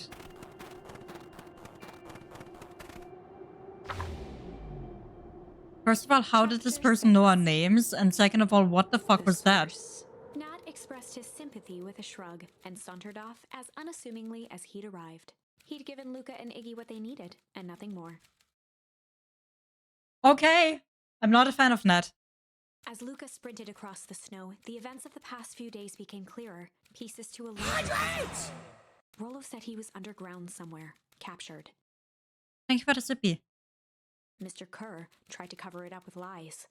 The clipboards were hell-bent on capturing Iggy. It all seemed to point to perennial harvest. Yeah, but we're basically in a situation where we can't do anything Now, anymore. There was one thing that Luca needed to know. Well, I got lost, right? Luca stopped dead in his tracks. The tree was gone, uprooted and moved, leaving a raw gash in the earth. He dropped to his knees and dug wildly at the cold snow. I'm so confused. His numb hands hit something hard. A headstone. A dry whisper escaped Luca's lips. Why would they replicate the whole town? You here? All this time I thought I was visiting you. But you've been here, alone, in the snow. Dad, I'm so sorry. They ruined your favorite spot in the world. Our favorite spot in the world. I did walk up here earlier, and actually, for some reason, I didn't notice that the tree was gone. Dad, what do I do? There was no reply. Just snow-covered silence. Why'd you give me the slip like that? What if I couldn't find you, you jerk? He finally noticed the tears welling in Luca's eyes and the snow-covered grave. Oh. Iggy, they stole his tree, Iggy. Yikes. Suddenly, they heard the crunch of approaching footsteps in the snow. Is it gonna be Mr. Kerr? We gotta hide. It's someone, alright. 259 Kevlin. All of this one's still good. You, did you hear me? I said 259. Sorry. You ever think about what we did here? We saved a whole town of people. Doesn't feel like we did. What about everything we left behind? That's the grave of someone with a family. People who love them will never know the truth. Careful to avoid another bad end. I think we're gonna actually slip into a bad end here. Because I definitely don't have all the options I need yet, I think. Truth is He overrated. bent down to scoop up a snowball and lobbed it playfully. Buddy. Not the moment. Hey, don't be such a downer, dude. We took this job to change the world. Yeah. Come on. It's almost lunchtime. Why is he dancing off like that? Haha, weirdo. The thing is, like, if they are trying to save us, why can't they be honest about what they did? Clearly they are doing something that is not alright. Here I thought I was a jerk. These dinguses are out here literally dancing on Luca graves. stuttered through heaving sobs. I thought I was visiting him. I thought he was with me. Not gonna lie, that's a bad break. Here's some advice. Iggy gave Luca a solid smack on the back of his head. Hey! Who's any of this helping? What? Sitting here in the snow, crying like some pushover. Who you helping? Iggy, look what they did! They lied to everyone! Blah, blah, blah. Luca Van Horn, you're a lot of things, but you ain't no pushover. What did I tell you before? When some jerk comes at ya, acting like a horse's ass, I should stand up for myself. Hell yeah. Her and this merry little band of clipboards pulled off the switcheroo for a reason, right? Dad mentioned something about a source. Luca wiped his eyes with a sleeve. Whatever's the source must be awfully valuable to perennial harvest. Sure would be a shame if something unfortunate were to happen to the precious source, wouldn't it? What do you have in mind? If it's small enough to steal, we snatch it.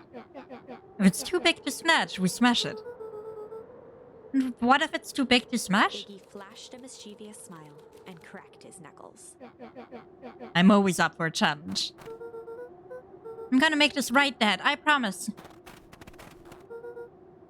Man moonwalking out of Chernobyl. That's not what's happening here. Still, this is pretty damn bad. It can get awfully cold out there in this woods, Luca. Probably best you two stay put and conserve your energy. Help's on the way. Where's Rolo? Where's my mom? Did you kill her? Well, heavens no, do I seem like a killer to you? He and Luca shared a skeptical look. I don't know. We did find that corpse at the beginning of the game, so clearly someone had been killed. Well, do I? Oh, shucks, now that hurts my feelings. Screw that guy.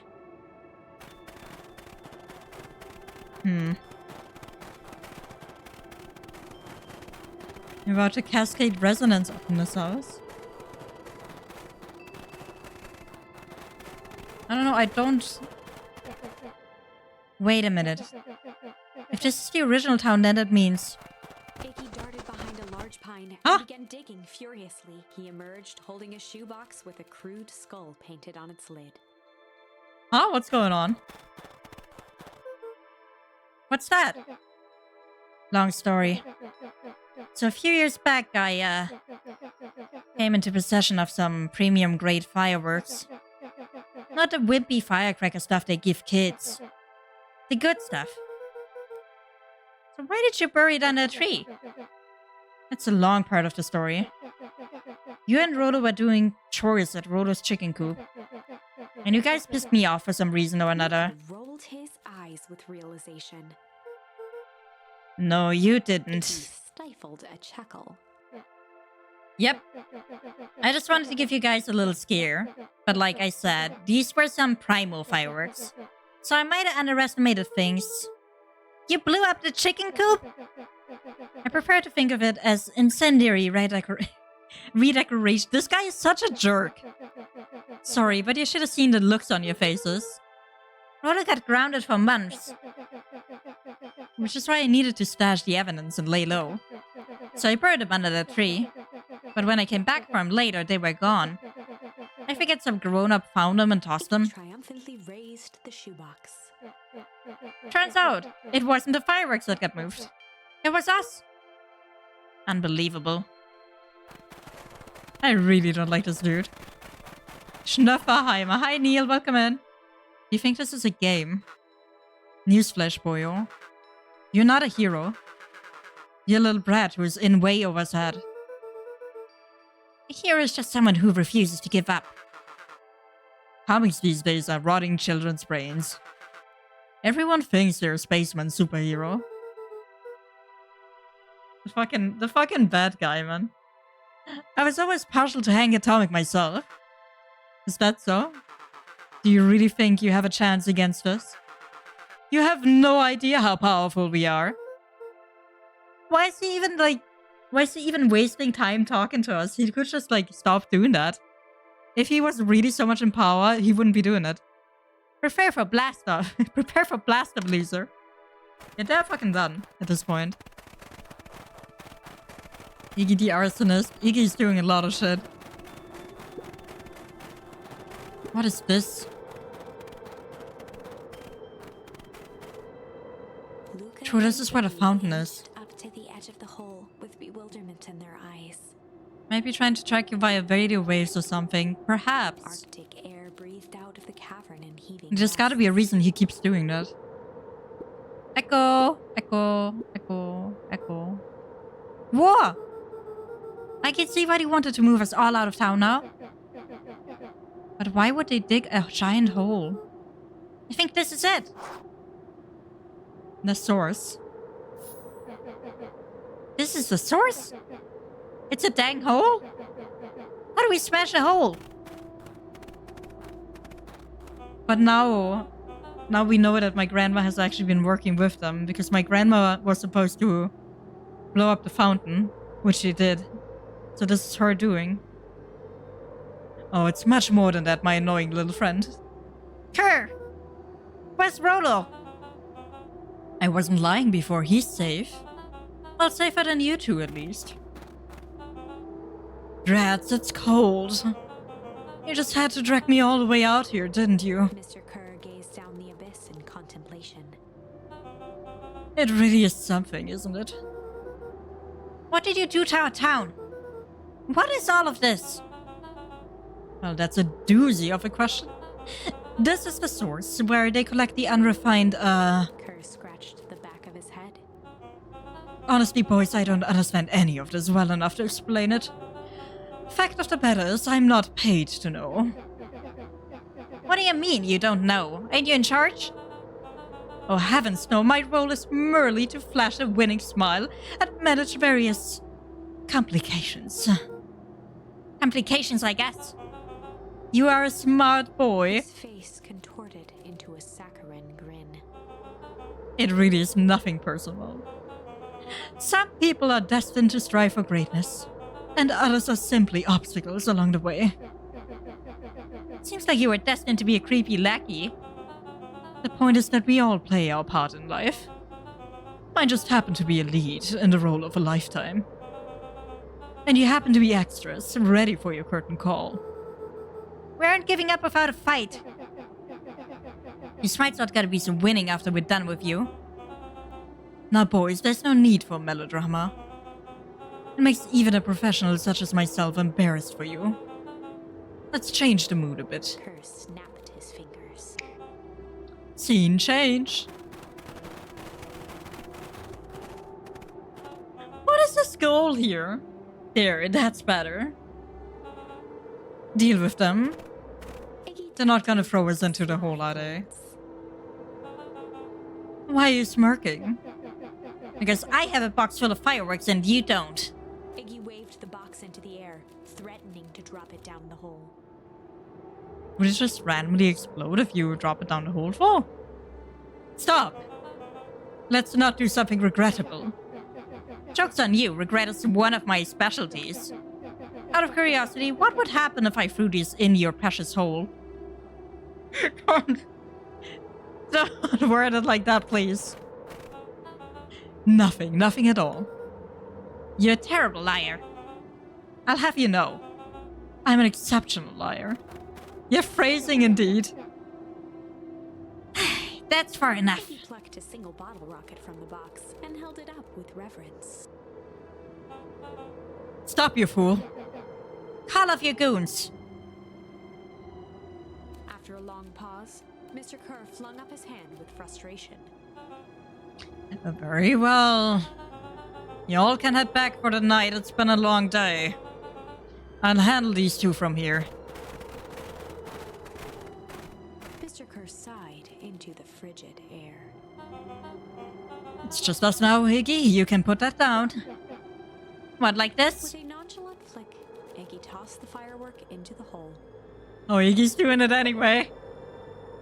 That's gonna do a big explosion at everyone, no? I didn't do shit. Woo! Wah! With a growl, Kerr leapt at Iggy, crashing through Luca. The fuck? Iggy tried to twist away, but in the struggle they both tumbled over the side. Luca dove forward, bracing Iggy's hand just before it slipped. Are they both gonna fall down? His grip was made precarious by the cold, wet snow. He could see Kerr further down, clinging to Iggy's coat. You reckless child, what have you done? Luca, listen to me. Hold on tight and use the walkie-talkie to call them back. How, what channel do I use? It doesn't make a damn difference, they're always listening. If you do that, the clipboards will just haul us up and snag us both. The only way you get out of this is if Kurt's out of the picture. Just let go and save yourself. If he lets go, we both die. I don't want to die, but seeing the look on your face almost makes it worth it. Mr. Curry, you've had a long life. Why don't you actually do something selfless and just let go? Mr. Kerr gasped with insult. Mr. Curry, you've had a long life. You're fucking old, bro. How about you let the fuck go? Long life? I'll have you know, I can still play Pantry 25. You should have heard me sing the part of Phineas With a Young. wild look in his eye, Mr. Kerr began to hum a proud melody. Oh, buddy. Oh, this guy is not gonna do shit. This guy is not gonna do shit. Wow, can you believe this guy? Luca's hand began to We got a charm for that. began to crack. This doesn't feel very charming, I'll say. Her, just let go. No can do. If you want to save your friend, you'll have to save me too. Luca, look at me. It's okay. Luca felt Iggy loosen his grasp. You aren't going to kill your friend like that, are you? Every muscle in Luca's body burned. I'm not his friend. Yes, you are. Nah, I'm just a no-good bully. Like you, Kerr. Iggy, no. Luca felt his hand slipping. And I told you what you need to do with bullies. I can't. It's the only way out of this mess. 2 birds with 1 stone. It makes sense for us to fall together. Wackadoos travel in packs. A calm settled over Iggy's face. Luca, let me do this. Iggy's voice was colder than the bitter air billowing from the chasm. Let me do the right thing for once. I don't think we have the choices we need for this. Luca had no choice but to... We have the choices! That's not good!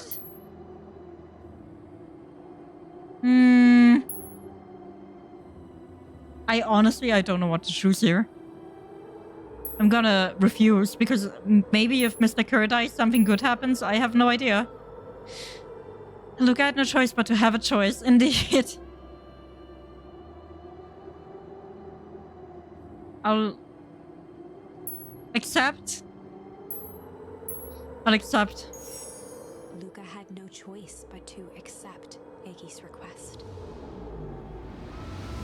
With a quiet blink, Luca watched a teardrop sail down into the howling void. As his fingers slowly gave up, he met eyes with Iggy.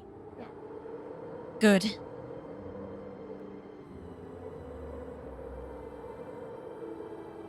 The 2 silhouettes were swallowed by darkness. But we're never gonna find out anything like this, right?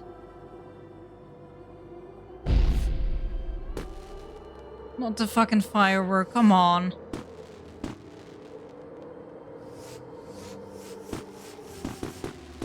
You really didn't have to do that. I love a goodbye, Iggy.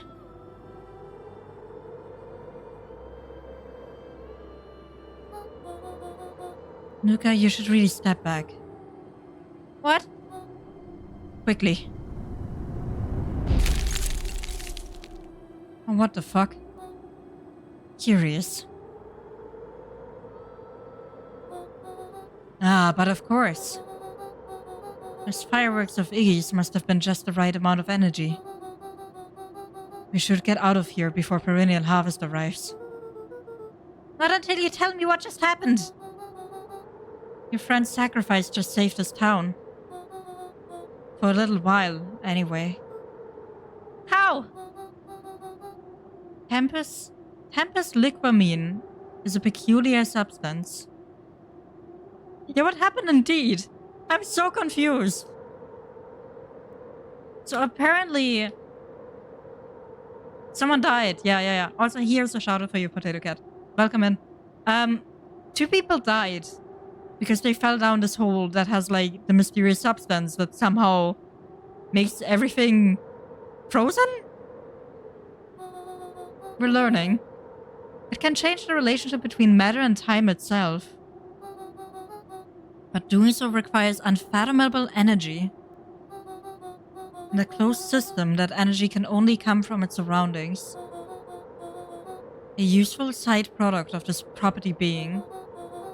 By adding precisely the correct amount of energy to it, one can create a cryogenic cascade.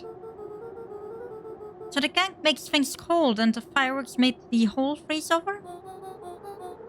That's one way of putting it, yes. As dumb luck would have it, the fireworks weren't strong enough to generate a runaway reaction. I shudder to think what would have happened in that case. We have some idea what that would look like. It will take them a good while to safely break through and access the source again. If you know all of this stuff, why haven't you been helping? I have been, in my way. Each one of us has our role to play. Iggy's role, it turns out, was to buy his precious time. Come on. Mine has been to observe and wait. Wait for what? You. Me? Why? What's my role? A fierce twinkle flashed in Nat's eyes. Luca Van Horn, you're going to save the world. With a chuckle, Nat turned and walked west. But why does this feel like a bad end? Dumbfounded, Luca followed behind him, trudging through the snow. Every step taking him further away from everyone and everything he knew, and closer to destiny. Deus Ex Machina. Ned can't just act like a normal person, yeah. To be continued in Beacon Pines, Pines Harder. Pines Harder. Okay, I'll be honest, I was starting to get like real emotional about this. And then they fucking did Beacon Pines Harder. Excuse me. Thank you for the sippy, by the way.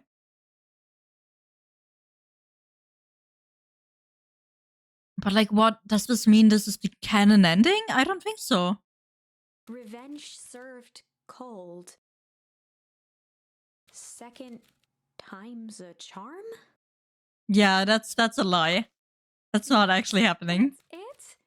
This ends with a crummy cliffhanger just when it was Yeah, good? this is not I happening. was even starting to like Iggy. No way. I refuse to be associated with some never-ending parade of sequels. Let's go back and find something more definitive. Thank fuck. Okay.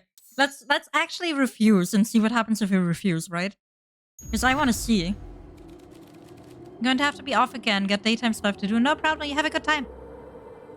Papa. You have a good time, Mori. Thank you for having been here. Let's see and refuse it. Refuse it this time. Save He Iggy. had no choice but to refuse Iggy's request. He tightened his grip and reached for the walkie-talkie in his pocket. A wild delight crept onto Mr. Kerr's face. I feel like this is also a bad info. That's a good lad. Now, radio for help. Iggy begged Luca with his eyes one last time, but Luca pressed the button and called out, We need help. Mr. Kerr is in danger. It wasn't long before they were once again surrounded by clipboards. Mr. Kerr This sighed doesn't seem good at all. frustration. There you are. You really are a worthless lot, aren't you? They're just gonna push all of us in, right? Mirror, now. A clipboard dutifully produced an ornate ivory hand mirror, and Mr. Kerr began preening his tousled hair. Ah, that's better. Mr. Van Horn, I applaud your sharp thinking under duress. I'll put in a good word for you with the founder. Take them away. A swarm of hands overpowered Luca. The last Is that how we slap end up? for a cloth bag was pulled over his head. Was the defeated look on Iggy's face. Okay, that's an even worse ending than the other one, for sure. I think this was one of those times where doing the right thing was the wrong thing. Well, none of the two options we had really saved us here, so... There was two bad ends. This one led us to one bad end. I think we have to continue with this tree. So this is where we were at the start of today, actually. This was in the basement when we... Yeah, this is in the basement. This is where we were at the start of today. This time, we gotta play hard cop? Good cop, hard cop? That still seems not like the right choice. They'd run the classic good cop, hard cop interrogation. What is hard Rolo cop? brandished a steely gaze. I've got this. Read about it 100 times. Oh no, Rolo's doing the hard cop. Rolo swaggered past the chair which propped up the slumping Hiram Tolliver. Without even looking at his captive, he began with a long, blustery drawl. You gonna hit him with a brick now? Well, Mr. Tolliver. Tolliver remained motionless. Rolo spun around to face him. He'd clearly expected to rouse Mr. Tolliver with his booming voice. Mr. Tolliver? And Luca gave each other an unsure glance. Rolo slammed his fist on the table. I said, Mr. Tolliver! Grabbed the table lamp and beamed it onto the unconscious face. He's really trying to wake him up. Groaned and slowly lifted. He recoiled with a muddled, weary squint. What in the The world? chair wobbled as he attempted to straighten up. Who? Who's there? Mr. Tolliver could only make out rough shapes through the glaring light. With a gruff tone, Rolo hoped to both conceal his voice and intimidate. I'll be asking the questions here, punk. No, hold on. Let's just calm down. Oh, I am calm. Calm as a carrot in dirt. As for you, looks like you're The sweating. doubtful expression on Beck and Luca's faces Rolo's- transformed into awe. Rolo's fucking trying so hard. We can do this my way, or... Well, let's just say I've never needed another way. Rolo, hitting his stride, was now channeling every detective trope his memory could recall. He Rolo. slammed the table again. Now dance! What? I don't even... Mr. Tolliver's voice became desperate. He was nearly in tears. You've tied me down. How on earth could I dance? Dance with your mouth, punk. Spill the beans. What are you doing poking around this house, huh? I'm here to help Juniper. To make sure everything's ready. Oh, so you're in cahoots with Gran? Gran? Mr. Tolliver was in a daze, now more confused than ever. Gonna help her blow up the festival, eh? Blow up the festival? Good lord! His head, feeling more and more dizzy. No, you've got it all wrong. Where's she now? She's headed to the source. Source? What's the source? It's where His voice faded to a whisper. the town began. Where it all began. What is Operation Sparkplug? With that, Mr. Tolliver passed out cold. Rolo Poor swallowed with a Kaiman. repentant grimace. What the fuck? Do wish they had a scream PNG for Rolo instead of using his panicked one. Yeah, same. It doesn't really fit in. I think you went a little too hard on him. What did he say about the source? It's where the town began? We need more information. Yeah, but we'd better not push Mr. Tolliver any further. Is there anyone else who might know more? What about the History Museum? It's just get set up for the festival. Nah, the tent was put up by the Valentines. Everything they do is just a bunch of fluff to glorify themselves. Is there anything more reliable? The library. If there's any information about the source thing, Kato can help us find it. Let's go get some answers. Also, we're just cutting to the library too. This is a dang nice library. Thanks, you work hard on it. Aren't you a little too adorable to be a librarian? Getting adorable as a charm. Oh, Kato hang out here so much. Eventually they gave him a set of keys. I just keep an eye on the place for Mrs. Novak sometimes. We get you working for free. It's quiet and I get access to all the books I can read. What more could a person want? Fair enough. What can I do for y'all? We need a favor. I already told you and Rolo. I can't put you any higher on the wait list for the next Tank Atomic. And if you're here with more candy, I'll have you know I can't be bought. Call it a personal code of conscience. Actually, we're looking to do some research. Now you're speaking my language. What are you looking for? That's the thing, we sort of don't know. What do you got on the history of the town? There's the county record archives. What's in those? Births, deaths, newspaper clippings, stuff like that. Pretty boring reading. But they do go all the way back to when the town was founded. Great, we'll start there. Chapter 8. Are we advancing? Chapter 8? 6 feet under, 3 towns over.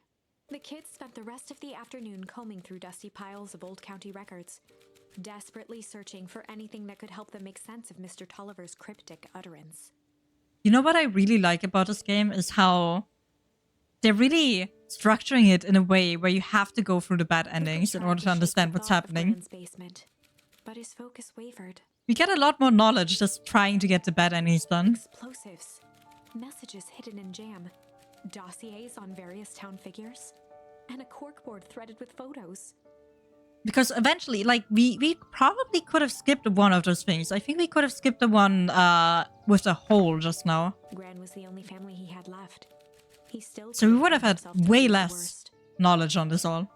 But the old map with the symbol of explosives in town square made that difficult. As the sun began to set, the kids were no closer to the Explosives on truth. town square. If I have to read any more records, my eyeballs are gonna pop. I have to keep digging. If I dig another word, I'm gonna end up in one of those asinine death records. Rolo Cutter lived a full and wonderful life till he read so much boring crud that his brain oozed out of his ears. Rolo shut his book with an assertive nod. That's how I feel about studying every single day. If you've got a better idea, spit it out. You sound like my sister. Keep pushing your luck, pal. And it won't be boring county records that kill you. I'll put you in the obituaries myself. Holy shit, Rolo Beck. muttered under his breath. You're a county record. Really? That's the best you've got? When I'm done with you, you'll be the footnote in history. Just like... Beck slammed her finger down on the open page before glancing down to read. Jesus Christ, why are they so much angry at each other here? Jay Hartford here. I'd love to see you try. Hey. We're all a little tired here. Let's just take a minute and... Something tickled the back of Luca's mind. Wait, what was that name back? In the obit? Jay Hartford. From the Brookville Tribune 8 years ago? That can't be right. What is it? Jay Hartford. That's my grand's name, Juniper Hartford. Maybe there were two Jay Hartfords? In one town that is like so tiny? Pretty unlikely. Mrs. Hartford is survived by her young daughter E. Hartford. Also, what I didn't realize the whole game, god damn it, is that the Pulu caps are blocking the tags. No! They gotta go up here. They gotta go up here. Then detention now. Because I don't want them blocking the tags for you guys. My mom's name is Eleanor. Okay, this is getting creepy. If your gran is 6 feet under, 3 towns over, then who am I living with? The question hung in the air. So gran is not our gran.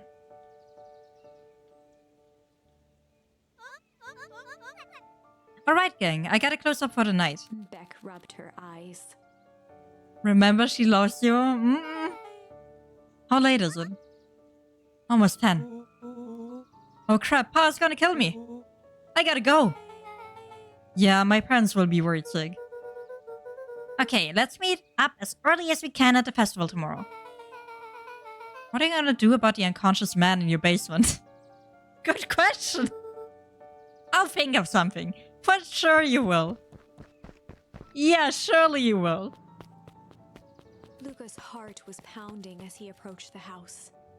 By now, wouldn't the Gran, like, maybe have come back? If he was lucky, Gran, or whoever it was, hadn't gotten back yet. Yeah, it's pretty... I don't know if I would go back And right of now. course, there was Mr. Tolliver tied up and unconscious in the basement.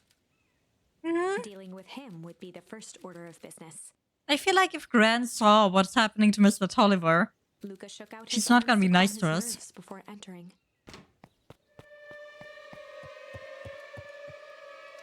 He held perfectly still, tempering his breath, and listened closely. well, she is He was here. asleep. His only hope was that she hadn't found Mr. Tolliver before dozing off. Let's hope that. Check on Mr. Tolliver in the basement. How about I don't? I'm risking everything by running around here. Okay. Well, let's seriously check upstairs. And everything that we can. We never really get to go into these rooms, which really bothers me. Because I feel like at some point we will, and we probably will find stuff in there. Eat it. We're not gonna eat the evidence, okay? Let's go down.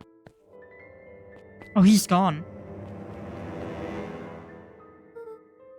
Oh no. Mr. Tolliver was nowhere to be seen. Mr. Tolliver's gone. Maybe he woke up, escaped from his findings, and left without a Or trace. maybe Gran knew everything. Gran absolutely knows everything. What I do? Luca's hungry stomach groaned. Not realizing it, he'd gone the entire day without eating. Oh no. Okay, I can figure this out. I just needed a little brain food. Luca rushed over to the pile of jam jars, unscrewed one, and shoveled a handful into his mouth. Why are you eating this?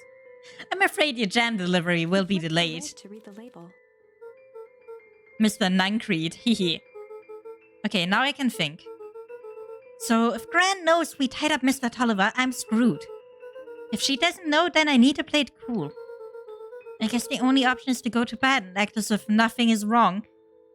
I feel like he probably shouldn't stay in this house right now.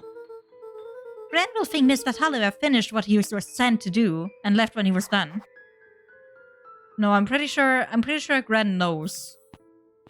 I don't think we are safe to go to sleep right now.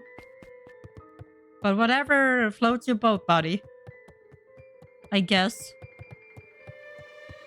Oh, Gran is alive. Oh, no, no, no. Gran is alive and awake. Stick to the plan. Go to bed and play it cool. She probably knows that we're here. Stare, the emotion of the day dragged heavily on him.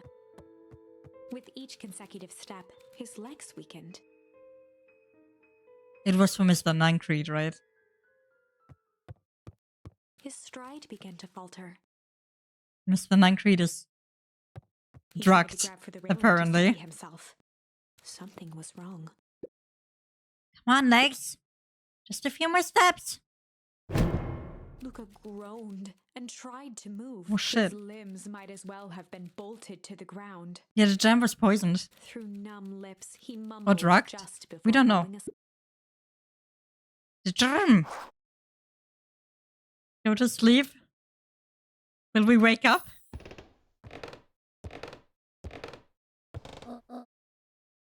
Sweet boy. What did you get yourself into?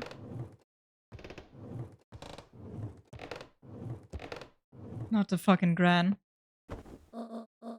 Rest now and let me handle everything. Oh, she did bring me back to bed. Schultzy, welcome in. Hello. Chapter 9. A speech to end all speeches. Yeah, we are playing a mystery game. Luca awoke to find himself face down in bed. He moaned into his pillow. Why would Gran drug him? Why indeed? Or rather, why was she trying to drug Mr. Nancreed? Because apparently Mr. Nancreed knows something. Shaking the questions from his woozy head, Luca snapped back to the matter at hand. The festival! Yeah, so... Our Gran does not only have explosives, but also drug jam. It's getting scarier and scarier. There's no mystery this chicken can't pluck out. Oh god. Come on. Where have you been? Gran put something in the jam. Yeah, we know. Secret messages for secret conspirators. Not this one. The one intended for Mr. Nancreed. Put me to sleep. Whoa, ho ho. Sly devil. We're getting the sly charm. I think she's trying to remove him from the equation. He might be in danger. Have you found anything? We looked around but haven't seen anything odd. Your Gran is nowhere to be found. But Mr. Nancreed is just loafing around waiting for the speech. What speech? Mayor Gus just got up to the podium. Everyone is gathering at the stage. Let's get moving.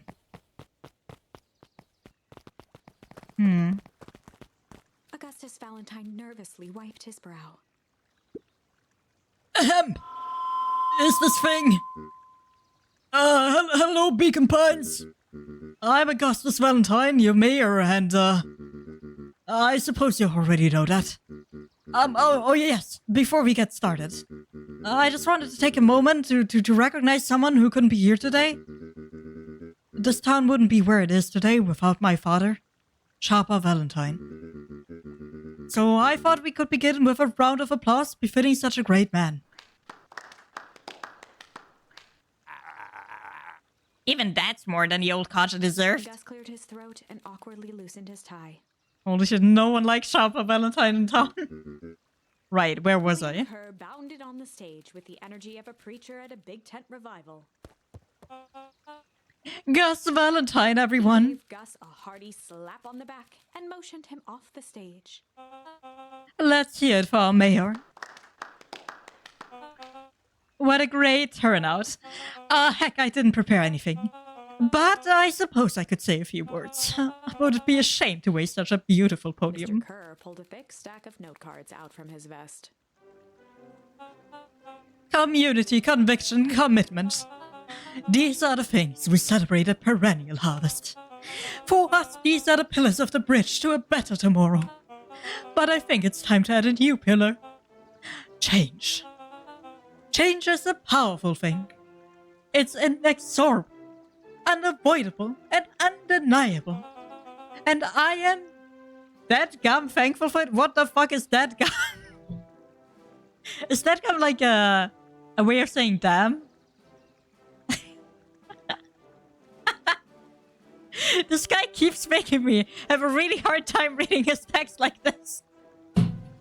Sovereign thing. Okay, thank you. Thank you. And I'm dadgum thankful for it. You learn something new every day. Change is the reason we are all together today. It's hard for me to believe that it was only 4 years ago when fate brought me here.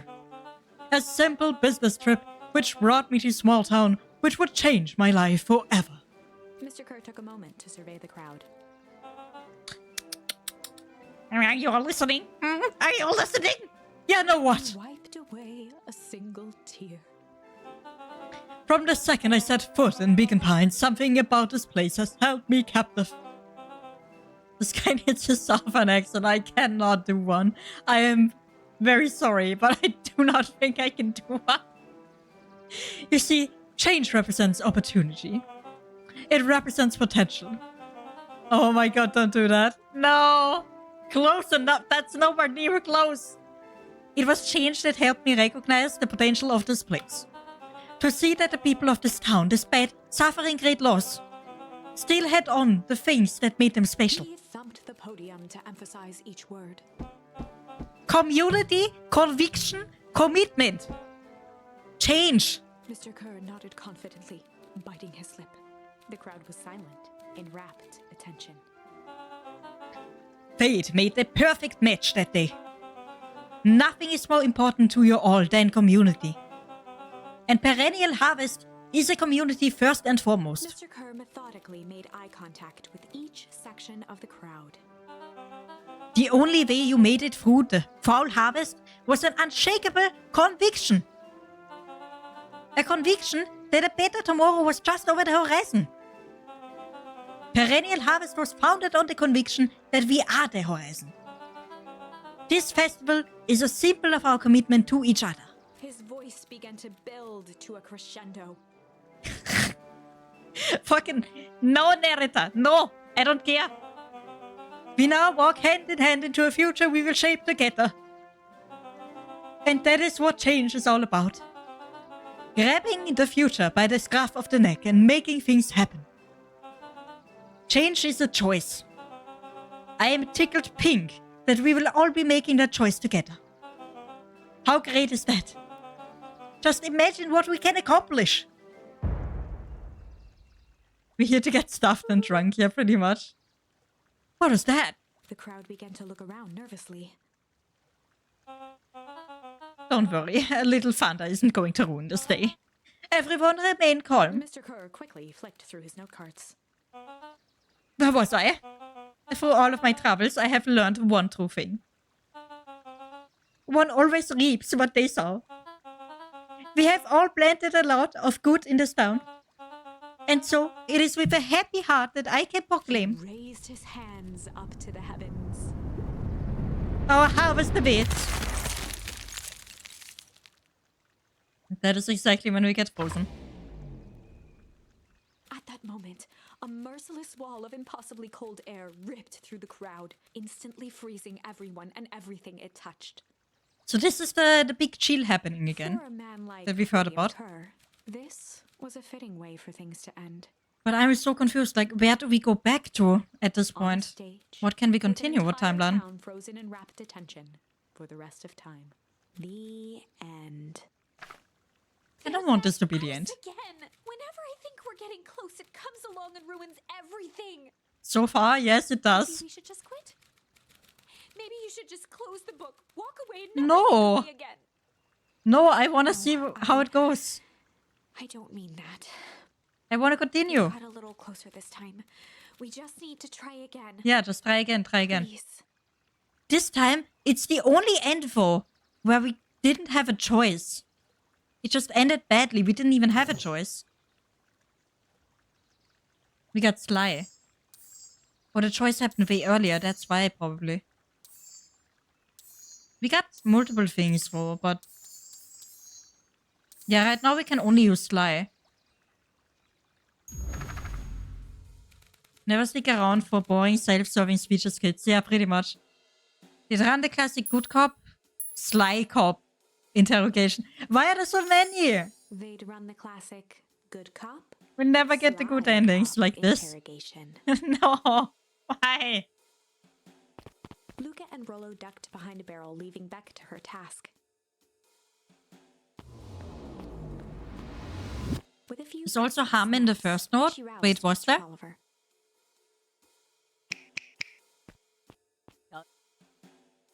Ooh. What's going on here? You're that Maudeville girl. Please call me back. Sorry about all this. Mr. Tolliver looked down and shifted a bit, testing his restraints. It seems there's been a mix-up. You see, I'm down here for the same reason you are. Juniper sent you here? Beck caught herself before letting the surprise manifest on her face. She'd already gotten him to reveal his relation to Gran. This was gonna be easy. Oh shit, she's doing a good job. Also, hi Critical, welcome in. How you doing today? You know how Juniper is with her precautions. Operation Sparkplug has us all on edge. I guess she thought you needed some backup. But she sent a child? What better way to avoid prying eyes? Who would suspect a kid? I suppose that makes sense. Mr. Tolliver wriggled a bit in his restraints. I'm doing okay. I have like a major headache going on the whole day, but it's okay. Like, this game is very chill, so it's not really making it any worse. Which is Beck nice. quickly removed the ropes. Thanks for the sippy. And the posture check. No. I think the headache will persist until I sleep today, sadly. Unless it's not a headache and I'm actually getting sick. We don't know about that. I'll find out tomorrow, I guess. That had to be uncomfortable. A little, yeah. But you understand. We never knew. We never know. We never know who to trust in this town. Mr. Tolliver rubbed the growing knot on his forehead. We never knew. Very true. So it turns out we're both here Beck to twirled her hand, as if to prompt Mr. Tolliver to finish her thought. destroy the Beck evidence. shook her head and clicked her tongue. Yep, the old gal is nothing if not thorough. Mr. Tolliver let out an amused huff in agreement. She sure is. Can't blame her though. If anyone were to find out that we're going to destroy the source. Hi Matt, welcome back. Well, we both know how bad that might be. No one will know anything once I finish cleaning things up down here. Beck was on a roll now, playing Mr. Tolliver like a fiddle. You sure you can finish this up on your own? Juniper trusted me for a reason. You can leave the rest to me. Good, there's one more loose end I'll go work on. Loose end? Oh, it's nothing, really. The other day I had the radio on, scan while restocking the candy shelf. And wouldn't you know it, I intercepted an odd phrase in a perennial harvest transmission. Underground secrets. That's ominous. I think it might be a password, but Juniper dismissed it. Said it wasn't mission critical. What's the password for? We don't know. So we have a password and nowhere to put it. It's gotta mean something, right? Good thinking. You should probably go work that out. I've got this under control. That's a relief. Between you and me, this basement gives me the willies. Heading for the stairs, Mr. Tolliver hesitated and turned to Beck with a puzzled look. She grinned and gave him a peppy wave. With a shrug, he continued up the stairs, whistling. No way he believed her. No way. She's literally a kid. You guys catch that? Sure did. This whole time, Mr. Tolliver's had a candy shelf. I'm so happy it's over. But all he ever sells us is apples. Beck blinked slowly in disappointment. The password, Rolo. Well, sure, but once things are back to normal, I'll be having a word with Mr. Tolliver about that candy shelf. Fine. In the meantime, I've got an idea. She turned to the table and began tearing small scraps of paper. Rolo be Rolo after all. He said he heard a password on the radio. Any good spy transmission is never what it seems. Beck marked each scrap of paper and leaned back. We just need to find the hidden meaning. Okay. What's another word for underground? Buried? Covered? Could it be a cover-up? Maybe it's one of those each letter is a number thingies. Hi, Ethan, welcome! So you would be 21. N would be 14. D would be... Oh! It's an anagram. Nuncrete's drugstore.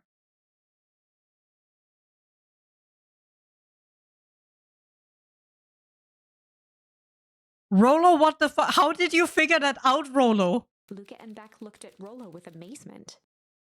Rolo, what the hell? In what world? No way Rolo figured that out. No. 300 IQ Rolo. No way. No way he figured that out. Also, let me give you a shout out real quick, Ethan. Love the outfit. Thank you. Thank you. I'm looking really great as a detective, aren't I? You little shit. Also, don't throw shit at me, because Tits apparently is not working. Let me check on Tits. I think Tits is sleeping. He is asleep.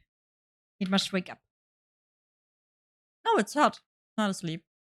Did it hit me and I just didn't realize it? I guess. Unless. Should be working. Just didn't play a sound, I guess. Look and Beck looked at Rolo with amazement. Rolo, that was incredible! Let's see for that or Cran's new drugstore. Yeah, I think you were right the first time. How did you do that? What can I say? I love ciphers. Well, I guess we know where to go next. Rolo is simply hiding and resting his intellect for moments when it is truly needed. I feel like that is true. I feel like that is true. Clearly Rolo was the smartest one all along. Okay, drugstore time. What's up? You scared me half to death. Sorry. You kids haven't seen Mr. Tolliver around, have you? Nope. This got me waiting around like the last slice of pie. I swear that man would be late to his own funeral. Oh shit. Mr. Tolliver. In the basement. Poor guy. Old Pickless Pond. I kind of feel like investigating everything right now. Masters of Pie doesn't wait long when you're around. Understandable, honestly. Neither does it wait long when I'm around. It's gonna get eaten. Yum yum yum yum yum. Is there anything we can still pick up here? I don't think there is, right? Can we all hang out here? I don't think we can. We're just kind of there. Looked up at this. Rolo nearly. While it didn't turn the radio, it did at least boost the. Yeah, we also don't really get anything out of that anymore. I think we can just move on, really. Yeah, because if I'm hanging out alone. So they're not gonna be hanging out with me. Let's go leave.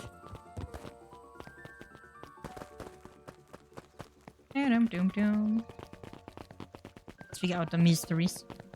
We never got to go into this building, and I'm kind of curious about it, honestly. You like the piano fits? They're really good. See you later, Augustus. We haven't seen these in forever! We haven't seen these two in forever. How goes the little critter game? It's getting really interesting, so... I'm gonna be real with you. There's gonna be a lot of spoilers at this point because we're really deep into it. So if you don't want any spoilers about this game, for whatever reason, maybe don't listen in right now. Also, basically, we found out that for some reason, we don't know what reason yet, one of the things the evil company in this game does is basically cause everything to be frozen forever. I'm not sure why they do it yet. We'll find out eventually. But we're trying to work against it. We're trying to not make the town freeze over. Here you go. Here's a little shout out for you. See you later, Augustus. Sorry, sister. Was caught up with work. Work? You? I had a few more details to lock down for the festival. Oh, what do you have to report? What is this insipid town festival really about? I think Gus looked around nervously. Mr. Kerr really does just want to do something good for the town. He's actually a pretty nice guy. You should spend some time with him. I didn't pull strings installing you as a mayor so that you could make friends. Your job is to help me figure out what Kerr and Perennial Harvest's true intentions are with this town. We have a responsibility. This is our father's town. Was. Excuse me. This was our father's town. He's gone, Aeris, and he isn't coming back. Father left us with nothing but problems. Mr. Kerr came here and offered to help us. We accepted that help. We didn't agree to them turning Father's warehouse into a toxic dumping ground. That is just a temporary arrangement. The glow can be seen from our damn backyard. They are dumping their nasty little secrets on us. When this all inevitably goes wrong, who do you think will be blamed? Eris's cry hung in the air. We have a new choice to make now, sister. This town is going to change whether we like it or not. Are we going to choose to be a part of that future, or be forgotten in the past? It's a shame. Father named you Augustus, but he will always just be a Gus. Good night, Aeris. I'll see you at breakfast tomorrow. What an awkward conversation between the two. And also, why does he not catch on that Mr. Kerr is obviously someone evil? I guess indeed. But we know that the Aeris herself is definitely not evil now. Or at least not trying to be? I'm not really sure. We'll figure it out eventually. Better get to Nankri, it's okay. I guess we're not allowed to go anywhere else. Are we? We are allowed to go a few places. Mr. Kerr is clearly such a nice and good guy. Yeah, for sure. Yeah, well, we're pretty much acknowledged that Mr. Kerr is someone evil, but we don't really know who's above Mr. Kerr, right? We don't really know who's pulling the strings. Because he did say that there were higher ups or something, potentially. I'm not really sure though. Yeah, I know. Sorry for trying to look around. I know it's evil and I shouldn't be doing it. Clearly looking around is illegal. Yeah, I gotta make sure that at some point I go back to the diner as well. There was a little mini game with that one. But for now, let's go to Mr. Nagreet's drugstore. He's just a manager, that's a thing. I want to know if he is. Solomon stood proudly at the Right, this is Solomon. store, holding a brown bag overflowing with black licorice. Hey, Solomon. We're looking for Mr. Nagreet. Is he still in there? I'm afraid not. And where do you get the candy from? You might say we have an arrangement. Solomon shoveled a surprising amount of licorice into his mouth. Sometimes it's the small pleasures in life. Oh, we might not always have family to rely on. Licorice has never let me down. Then I can't say licorice would be my first choice. But whatever floats your boat. You can tell a lot about a person by their choice of confection. Oh yeah, I guess. I like sour gaps. I'm certain you do. I always wondered why Mr. Nancreed kept licorice in his stock. He must eat enough of it to make it a worthwhile. There are many ways to earn loyalty. For some, it's as easy as cold hard cash. Okay. He just wanders off, ominously, after telling us about the licorice. Well, he's right, it's locked. There's gotta be more clues. Okay, let's see. More clues around here? Really? What could that possibly be? Ah. Locked. Very clearly locked, too. Have we ever seen anyone actually use this thing? So we know for a fact there's a bad ending where we kind of die in the telephone cell. So I want to know what's going on with that. Maybe a baseball bat to the window would reveal a clue. Indeed. But they wouldn't do that now, would they? They would only, you know, they would only tie people to chairs. They would never smash a window. Besides Mr. Nancreed, no. Beck cupped her hands on the glass to peek inside. That is not a normal phone booth. It's got like a blinky keypad. Why would there be a blinky keypad? And why did no one else fucking notice this in town forever? Brand's new drugstore. I mean, underground secrets. The password. Beck flung open the door and they all squeezed in. Oh no, what are they doing? Alright, let's see here. Luca cracked his knuckles and entered the letters into the keypad. Underground. Secrets. Keep bopping. Sounds like I did something. Great, now what? I guess we... The inside of the phone booth dropped loose from its shell. Oh shit. Without even the space to panic, they closed their eyes, held their breath, and accepted their fate. Suddenly, the chaotic descent slowed to an effortless landing. It was unclear what they Smug ended Luca up, face, that's good but they energy, reached true. Solid ground. Yo, we made it to the underground! And smelled vaguely of Finally! cologne. I knew it. You knew that there was a secret hub full of strange tubes under the phone booth? Of course I did. Didn't I say that? No. I definitely thought it. Luca, do you remember when I said how cool it would be if the trans-dimensional conduits from Hank Atomic issue 12 were real? Rolo, at one point or another, you've said it about every technology ever discussed in Hank Atomic. That's why I'm such a good predictor. It looks like each of these has something written on them. I want to explore! I want to explore what the hell is going on here. Mining Operations Alpha. You guys have mines here? Not that I know of. This town is all farms and fertilizer. And a series of tubes. Pa always says you can only trust a miner up to the point when they hit gold. Not sure how that wisdom applies in this exact situation. I feel like it does apply in this situation a little bit. That's the thing about Pa, you don't always realize what he means until it's too late. Perennial Harvest main office. That's where my mom works. What does she do? Science stuff. Is she involved in all of this? We just moved here. How could she be involved? True. Don't think Pa Rolo knows what he means till it's too late. Nah, I feel like Pa Rolo knows exactly what he means. Valentine's Fertilizer Warehouse. Isn't that where you almost got snatched? Yeah. Why would Perennial Harvest have a tube going to the old Valentine place? This is starting to feel like something big.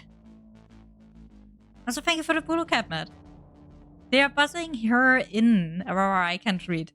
They're buzzing her in to come kill children and the babies and whatever the shit this company does. We don't know yet. We're about to find out, hopefully. This dude has a broken mask. So, have we found our mystery warehouse keeper? Creeper? We've at least found a hazmat suit. If it walks like an Uncreed and talks like an Uncreed. Let's not jump to conclusions. Just saying.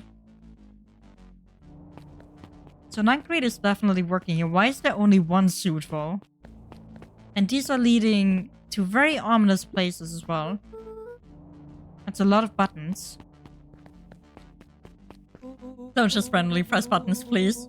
Stand aside, Earthlings. I've read enough Hank Atomic to know my way around sci-fi tech. Oh no. His hands hovered over the field of No! Rolo, no! Eeny, meeny, miny.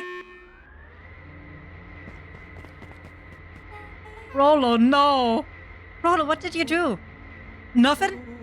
I didn't even mow yet.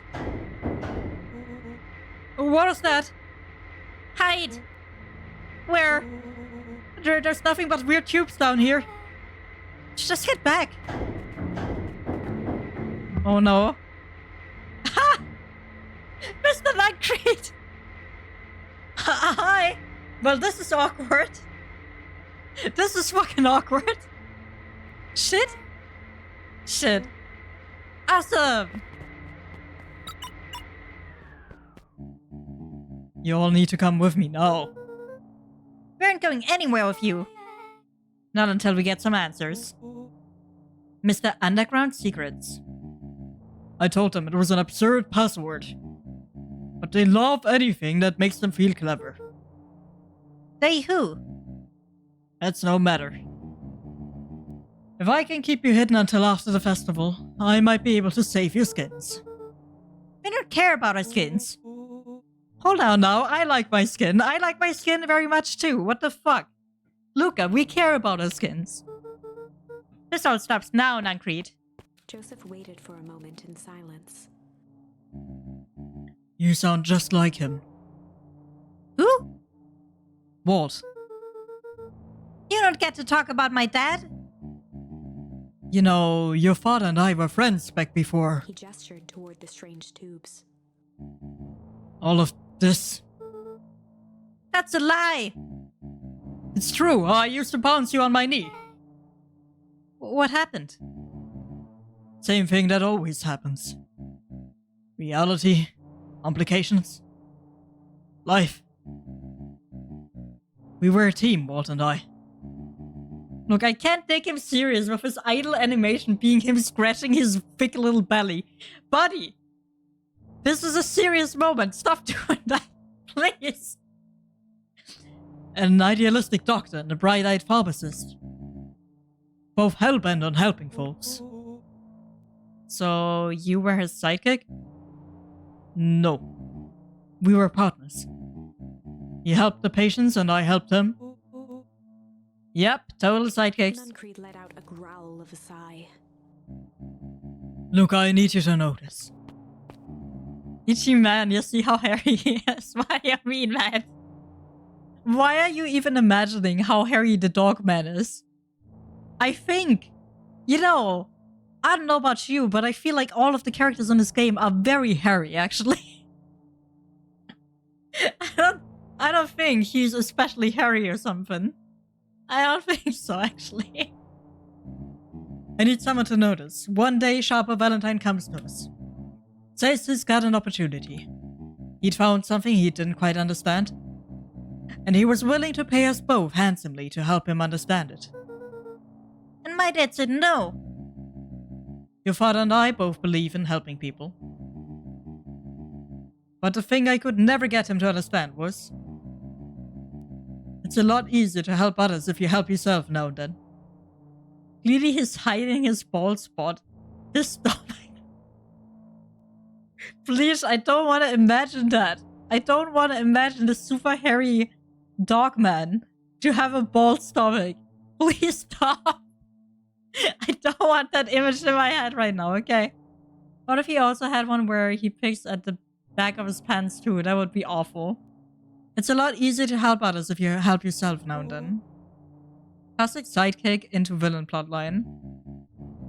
Walt loved being righteous almost more than he loved his family. He was wrong about one thing though. When he begged me not to take Valentine's offer, he said, "Joseph, if a person says yes one time to Sharp or Valentine, he'll make sure they keep on saying yes to him until the day he's dead and gone." He shook his head wistfully. Sharper's long gone, but he still got me saying yes. Is there a point to the sob story? Not really, no. Just an old man trying to delay what he needs doing. Nuncreed took a menacing step towards the children. Nuncreed, back the fuck away. Hell no. Hell the fuck no. The image is no. I'm gonna ignore these comments. I'm gonna ignore all of them. I'm gonna ignore them. I tried to keep you safe. I tried to keep you and Juniper out of this. But you forced my hand. Luca began to laugh. What? You really don't know. My gran isn't out of this. She's been scheming right under your nose. Juniper? Seems like she's planning on crashing the town's party. She's going to disrupt the festival? Why would she? The color drained from Nuncreed's face. How does she know? Apparently she knows a lot of things. What?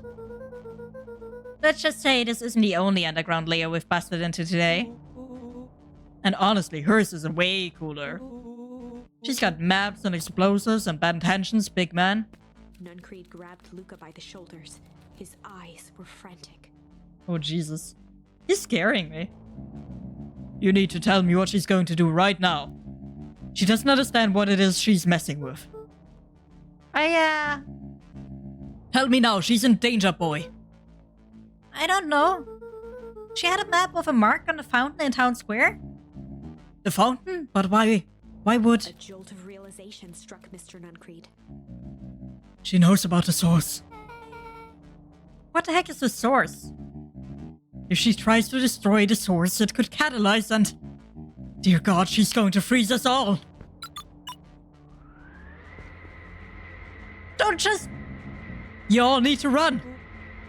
Run where? Away! As far away from this town as you can get. Head west and don't look back.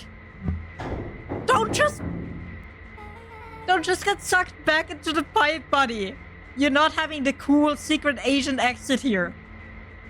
So... We're totally following him, right? Totally. See you on the other side. Head west, my people need me. You good? Yep. I love that he went butt first, true. I love this town. Oh my god. Can we just talk about the fact he was about to kill us? Before he found out we had knowledge? Cold, hard truth. Beck leapt up, allowing the suction to yank her into the dark. Dimness eclipsed around her like the shutter of a camera, as she seemed to cover great distance in mere Yeah, it's a moments. very odd pipe for sure. Her only points of reference were glints of upcoming turns, which approached with frightening speed, only to carom her gracefully along. She heard the tinny, distant echoes of Rolo's glee. Once Interesting she that stopped we're fighting against it, the ride seeing was it from Beck's impossibly smooth. perspective. Then, all of a sudden, as if minutes had passed in an instant, light blazed into view. Oh, we're popping out of the manhole A here. burst of wintry air snuffed across her face, and she was flung out into the cold. So this is the replica of the town. Oh, not the replica. This is the original town. This is the original town that we got back to.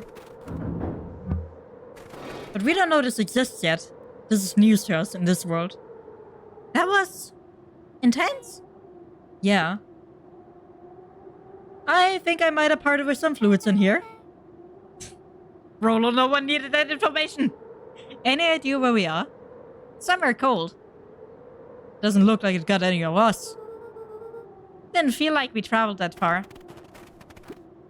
So where did it all go? This place sucks. Why would anyone even want to blow something up out here? Only one way to find out, I suppose. We've got to catch up to Nuncreed. I think he went this way. Okay. It's gonna be a smell coming from the pipe from now. No, don't even. Don't even, sus.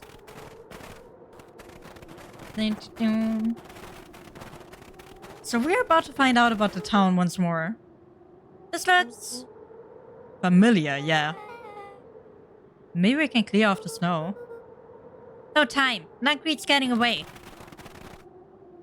Oh, so they're not gonna find out this is Beacon Pines. They're not gonna find out in this ending. This seems like we're gonna die. For sure. Okay, this is starting to feel really familiar. I may not be the most well-versed on all things Beacon Pines, but this does look like some sort of frozen replica of a town. Ah, I got it. It's so obvious now. Mr. Nuncreed is an alien.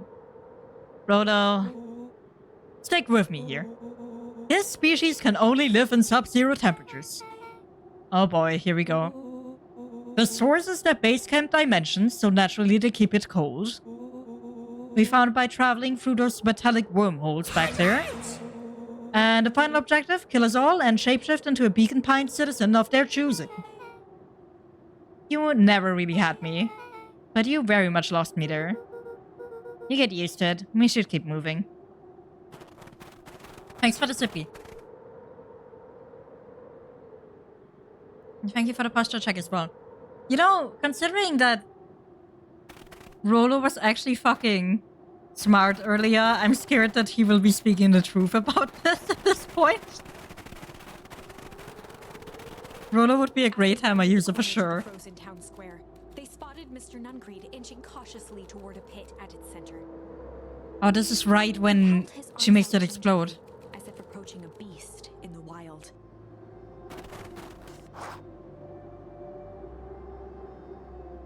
Damn. The walking clock at right twice a day. I don't know. Maybe he is right. He. Instead that aliens me, but with Rolo. Yep. Upon closing the distance, Luca recognized what Nuncreed was after.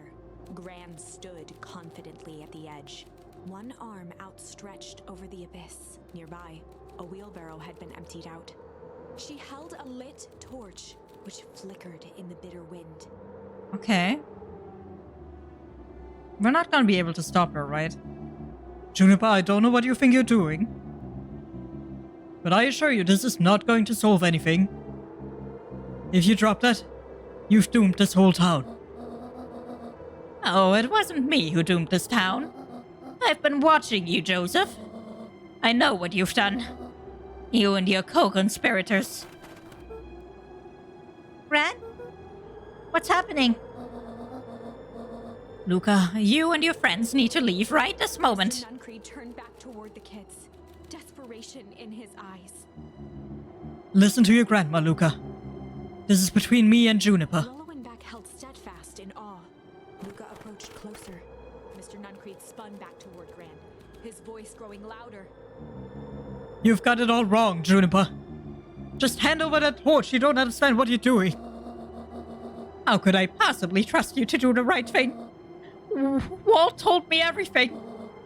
He trusted you and you betrayed that trust. Luca, did you know that this man's entire life was a lie? If it weren't for him, your father might still be alive. Mr. Nuncreed winced with anguish. His voice hardened. That's not true. They both now yelled, not to each other, but at fate itself, making their peace with long-held burdens. The wind howled. Poor Luca, having to witness this. Walt was like a brother to me. We just had different ideas about how to effect change. Very convenient that your way just happened to lie in your pockets. Now that's not fair. They menaced at each other, both catching their breath. The moment balanced on a knife's edge. Yikes. The worst part is that Luca doesn't actually, in this ending, know what happens if she drops that torch. With questions. The wind and calmed, as if to give him the stage. Okay, what do we do? In the stillness, he began to weep or hum. We're gonna weep. And in the stillness, he began to weep. I don't know what humming would do to the situation, to be fair. It was all just too much. Falling to his knees, Luca whimpered softly. The tears crystallized as they hit the snow. My hope is that the Gran actually cares, but I feel like she won't. Gran stared at Luca for a moment with warm sympathy, remembering why this was all necessary. Oh no, that reinforces her. This will all make sense soon, Luca. And everything can go back to normal. I promise. She stiffened up and brandished the torch at Mr. No, that's not what my intention was. My intention was for her to stop. You can't hide behind those people any longer, Joseph. Once their precious source is destroyed, we'll see where their loyalties fall. Juniper, don't! Ignoring his final plea, Gran flung the torch into the deep darkness. Yeah, with that in this one. Hey, that didn't work out great. And exhaled in relief. Mr. Nuncreed moaned in resignation. The torch echoed as it ricocheted down the hole, punctuated with a thunderous thud. She's killing us all.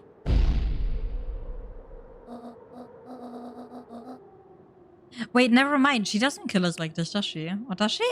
I'm confused. The other ending we had where the explosives were thrown. You see, Joseph, I've learned one very important lesson in life. If you want things to change, then you must be willing to... Before Gran could finish, the ground shook her to silence. Yeah, it will cascade. Yeah, it freezes everyone. Okay.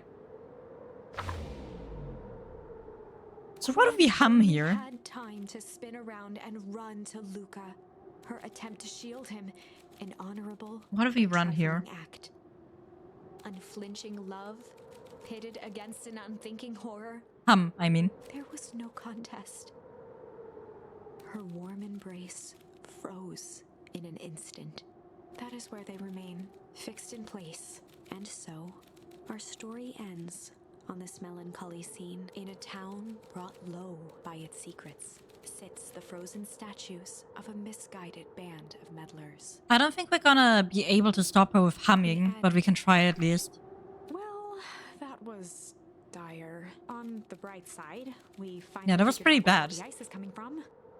Now, we already know where the ice is coming from. Mystic, unfathomable force of nature. So what if you hum here? Let's hum this time. And in the stillness, he began to hum. Might give you another keyword at least, maybe. After the death of his father, Luca had trouble sleeping. Each night, his mother would sit at the foot of his bed and hum a gentle melody. Oh. It was the only thing that could calm his mind. The only thing that, however briefly, could make it all seem okay. That melody pervaded every memory Luca had of his mother.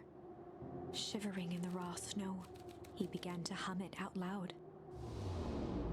Maybe the humming works then? We get actual sound. It's very silent though, compared to the environment.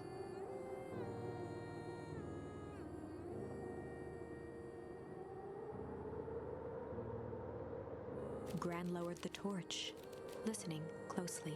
Oh no way, is she gonna stop? So Luca became a Disney princess, you little shit. Her heart sank. Those countless nights of consolation, the incomparable loss they shared together. Aww. She let the torch fall to the snow and sizzle out. A few steps toward Luca was all she could bear before dropping to the snow herself. I don't know. I don't know about you, but it seems very bad.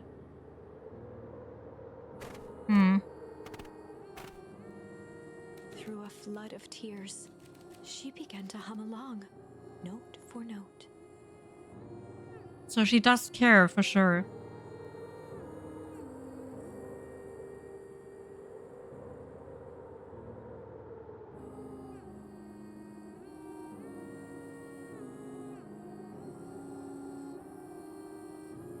Well, it's not gonna be an explosion now, so that's good, I guess. But isn't that still bad because Mr. Kerr is holding his speech and getting through with whatever he is doing? I'm not really sure.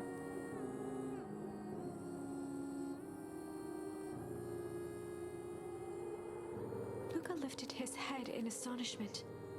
The last time he heard that melody was the last night he saw. I'm really not sure what's gonna happen.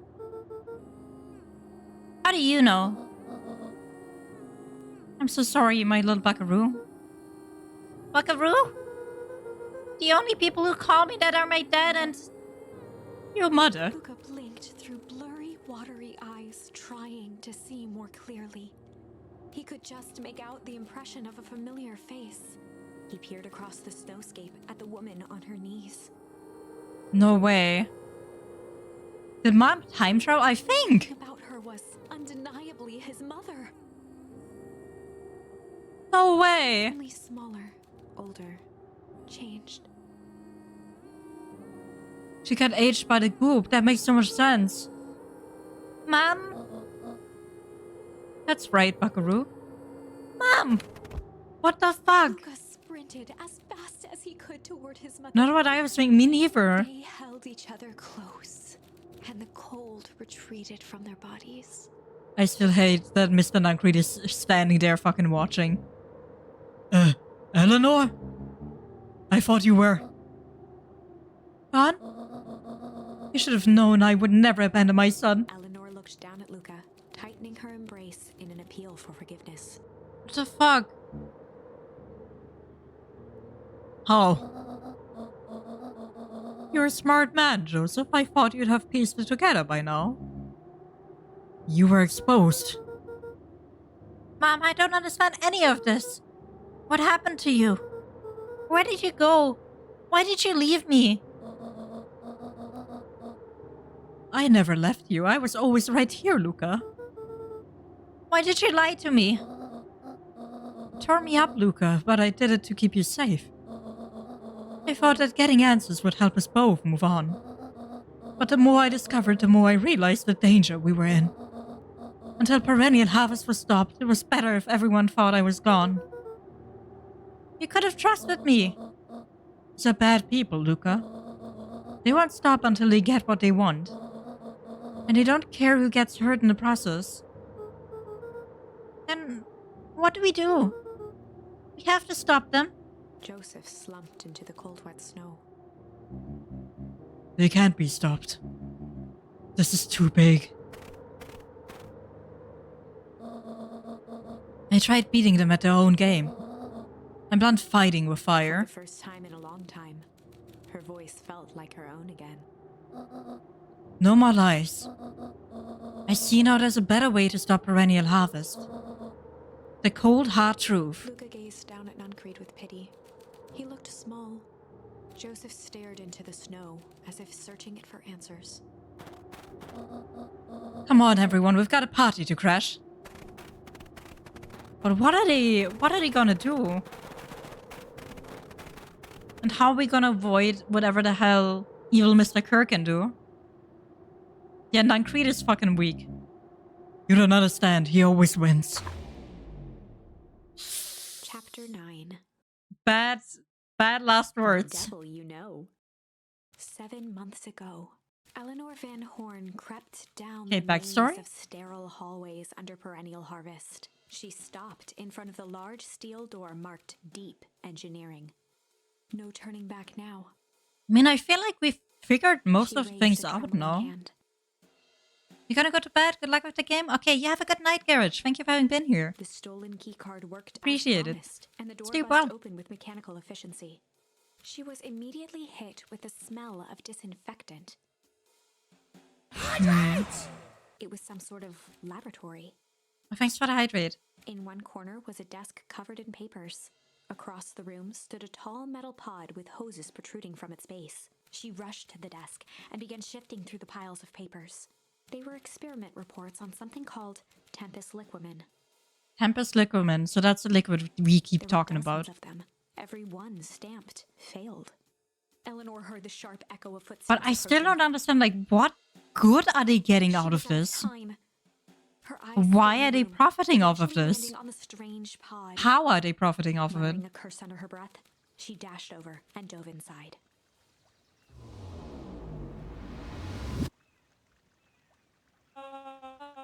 And that is what change is all about. Not the body. Talking again. Grabbing the future by the scruff of the neck and making things happen. Change is a choice. I am tickled pink that we will all be making that choice together. How great is that? This man is a liar. Excuse me? I will not. Can't think of how time powers could benefit you. Yeah, I guess I can think of a way they could benefit you. But clearly they keep failing their experiments. Like, nothing they have done so far has been good, no? This town has a dangerous secret and perennial harvest only exists to keep it hidden. Nonsense. They picked up the whole damn town and moved it right under our noses. Okay. To be fair, that does kind of sound like fucking Patrick going, we just gotta take it. We just gotta, like, get Bikini Bottom and move it all away. Oh no. I don't think what Gran is trying to do here sounds very plausible. You aren't making sense, dear. Mr. Kerr addressed the crowd with a sarcastic tone. Imagine such a thing. It's absurd and just plain impossible. They promised they could fix the foul harvest. They told us they would clean this place up. We just had to leave town for a few days. But while they had us evacuated... Mrs. Hartford, I'm afraid I'm going to have to ask you to. You're afraid of a lot of things, aren't you? You sniveling little worm. This is growing tiresome. A little help, please. Don't you all see this festival's a sham? An excuse to have the whole town gather in one place. They're planning something awful. I don't know what, but these people are wicked. Don't listen to her. She has absolutely no proof. I am the proof. I am Eleanor Van Horn. Whispers filtered through the crowd. Well, aren't you just sneaky as the dickens? We all knew Valentine's fertilizer was too good to be true. And now this whole town is paying the price. Ladies and gentlemen, I am so sorry about this disruption. My associates will take this obviously disturbed woman somewhere comfortable, so that she can get the help she needs. She's not the one who's disturbed. You two-timing clown. Did you have to go with two-timing clown of all of the insults you could think of? You all know there's something wrong with this town. It was just easier to look the other way. The truth is. Thank you for the bullet cap, Kanji. Solomon's clapping? That's quite enough, Mr. Nancrete. Torment dragged on Joseph Nancrete's face. Yes, sir. No way! It's the fucking kid! Take them away. No, I want them to see this. Ah, the ever tempestuous Eleanor Van Horn. You've been quite a thorn in my side. Like a weed that's burdened where it doesn't belong. I must confess, you look dreadful. No way. What if it's not a kid? What if this one, like, reversed aging? He paused for a moment, plucking a piece of fuzz from his sweater and discarding it to the ground. Consider yourself in rare company. You've managed to pull one over on me. It won't happen again. I knew you had some sort of plan to disrupt our little party. But alas, I expected something a bit more impressive than incoherent rambling. No matter, your failures are yours to bear. Mr. Kerr? Yes, sir. It's a shame it was cut short, but I thank you for that rousing oratory. I will take it from here. Yes, sir. Of course, sir. He just confirmed she's Eleanor. He did. You have done quality work for me, William. You can look forward to the recompense we agreed Kerr upon. gave a bow of deference. He did call her Eleanor, which was really dumb, by the way. Gasps rippled through the crowd. Founder, you're most gracious. Founder? They're telling us the whole plot right now. They're fucking idiots.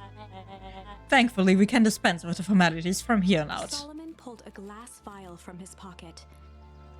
In one smooth motion, he downed its contents. A What? triumphant smile grew across Solomon's lips. You can all call me Sharper Valentine. His body and face. I mean, I was aware that he's sharper at this point, but like...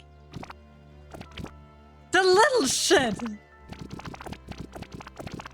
Wanna bet this? This is my weakness here, I'll mark it for you, yeah. Gripped the crowd. This is a story about change. He farted a lot. Shut the fuck up. What? No! Ah, so you didn't see that coming. Good. Sharper examined his new hands. Well, this is quite the improvement. Everything looks so much smaller now. No wonder! No wonder you took the black licorice. No one eats black licorice, I knew it. This festival was a ruse.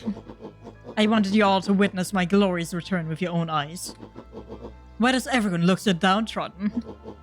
This is a celebration, people. Maybe it would help if you set the mood. You eat black licorice? No wonder! No wonder Matt is like... I'm just kidding.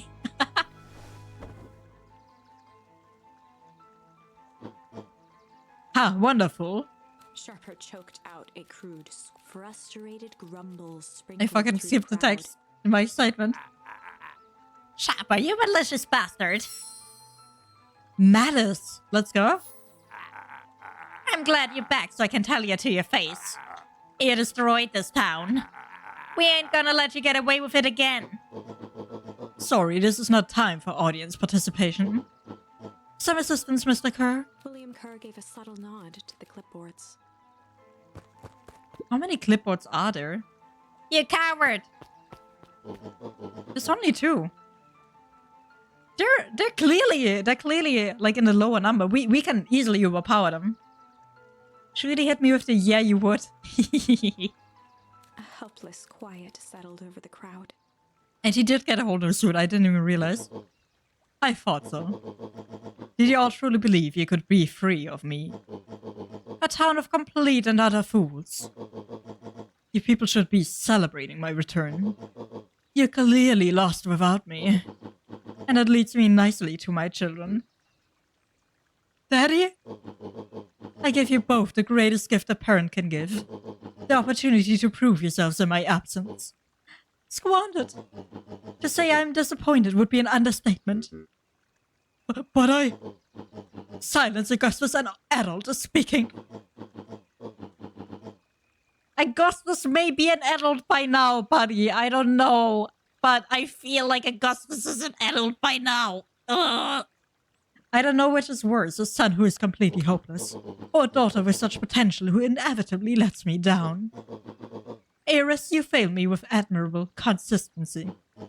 Thankfully, I was counting on it this time. Father, I have been wasting time, my dear. What have you accomplished? I was focused on cementing our legacy. Legacy? Who needs a legacy when you can just live forever? But what about... It's alright, kiddo. I'm afraid you suffer from a complete lack of imagination. There's just no helping it. Now then, where's Joseph? You didn't take the opportunity to slip off, did you? Ah, there he is. Everyone should give him a hand. Augustus has no spine or will. True. I think you've said enough. Nonsense, the people deserve to know how helpful and loyal you've been. I only did what I did because you left me no choice. You always had a choice, Joseph. You were simply too weak to take it. No matter. Cheer up. You are about to be the rich beyond your wildest dreams. You should follow Mr. Kerr's example. When I found him, he was in a sorrier state than any of you. An aging actor desperate to recapture his youth. He played his part and soon he'll be able to play the leading man again. Forever, in fact, if he remains loyal, that is. And it goes for all of you. Well, those who haven't already frittered away my goodwill. Beacon Pines is mine again. And I'm willing to share its spoils in exchange for absolute loyalty. At this point, like, why is no one just walking up the stage and punching this man down? I want to see one of the farmers of the town get up there and punch this man's face. Are you saying William Kerr was never in charge of perennial harvest? Ha! You think that puffed-up blatherskite could have accomplished all of this? Dawn, I suppose it's time for your big exclusive. Sharper addressed the crowd with indignant pride. He'd planned this moment for so long that now, at the The entire crowd needs to string him up. Yep. Felt frivolous. You have powers, nice. Anyways, I cast 9mm. I would be the person to, in this moment, walk up the fucking stage and punch him into his little face. Like, what is stopping all these people? You see, I needed a figurehead to hold things down while I orchestrated my return. Someone to misdirect, lie, and blink at this town for a spell. Listen here, you little shit. Yes! So I invented William Kerr. Take your bow, you've earned it. Mr. Kerr flourished a preposterously elaborate bow. Oh my god, this guy. Patrick C. Montesquieu. I have no idea how to pronounce that. Thespian extraordinaire at your service. Founder, I just want to thank you again for this opportunity. It truly was the role of a lifetime. Wait. So this Bill Kerr was a patsy the whole time?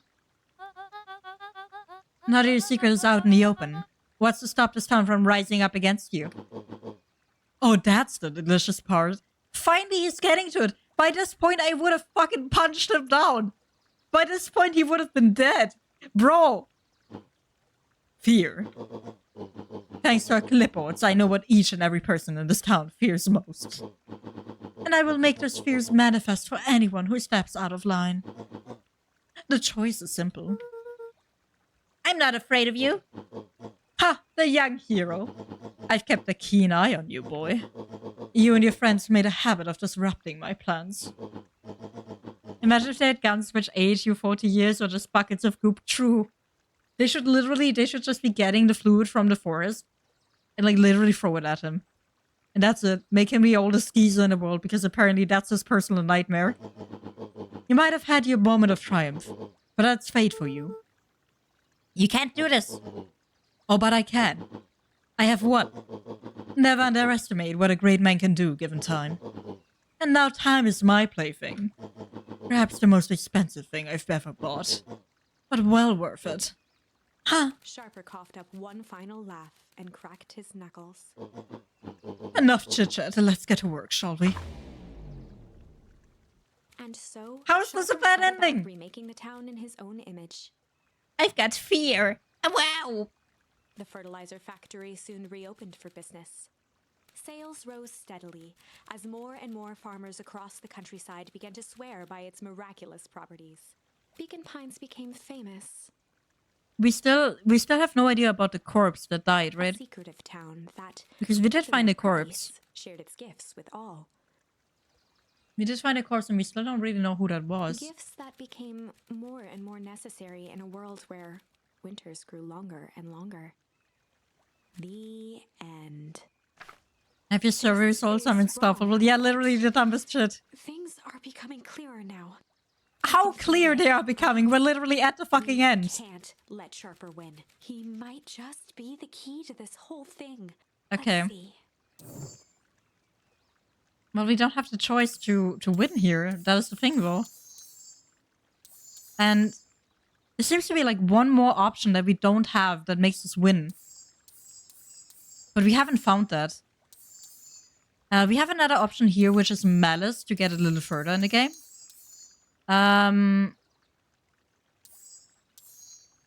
Yeah, I think we're gonna go for this one then. I don't even remember what this path was. We'll have to find out. Okay, what is this? This is when Mr. Nuncreed, when we find out that Mr. Nuncreed is evil and we're in front of the telephone cell. This is that moment. There was a malice lurking behind those eyes. There was a malice lurking behind those eyes. Like a trap ready to spring. We've been to this ending like very, very long ago now. Something wasn't right. He didn't know why, but something was telling Luca to get out of there. I just want this all to be over. Of course, I'm sure it will work out soon enough. I should get going. I thought Roxy had checked for Rolo at the treehouse. Twisted free of Nuncreed's grasp. Of course. Luca, you know your dad and I were good friends back in the day. You can come to me with anything. Anything at all. Again, this was an ending where he deliberately pulled me into the telephone cell and I kind of died because someone else found out I was here. So, this is an ending where we can't yet trust him fully. For sure. Let's see. What's going on with these two? These festival decorations are a bit humdrum. Now, if I were to throw a festival, it would be a thing to behold. I agree, this is all more than a little sad. It's worse than sad. It's boring. What if you did a little something to spice things up? I'm listening. You know that festival sign waiting to be unveiled? It would be a shame if someone... scurried off, eagerly formulating a plan. I kind of hate the fact that he's an adult in the children's body. I hate that. I hate that. I hate it. I hate it. I hate it. I hate this guy. We're gonna punch him in the face, eventually. Eventually, we're gonna punch him. And that will be the day I'm happy. Let's see. I don't even know where we were headed in this one. That is the thing. But you know what I can actually explore, which I haven't explored in a while? I don't know if we can go in here. Yeah, we can't go to the Last Chance Diner. I thought we could. But apparently not. Meh. Presumably treehouse. True, because we were talking about the treehouse. You're right. Identify yourself, please. Nettie Modwell. I work here now. I'm unable to locate you on our staff roll. Oh, I don't officially start until tomorrow. Mr. Kerr said I could come in early tonight to get a few things done. Hold, please. Clearance authorized. Thank you. I'll harvest the baits. So we saw that happen. We have never seen that happen before. Whoa.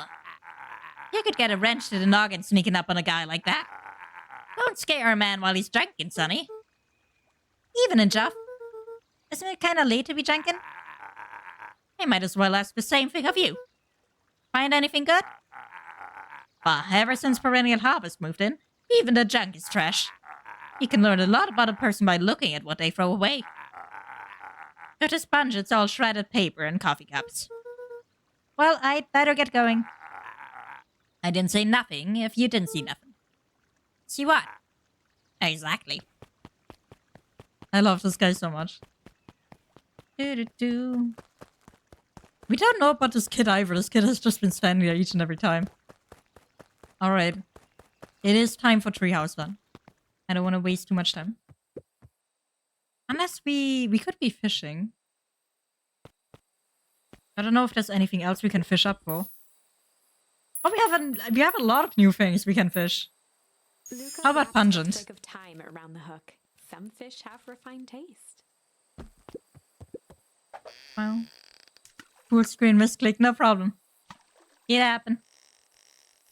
It happened. It happened. Oh, I forgot. I forgot we have to actually fish in this one.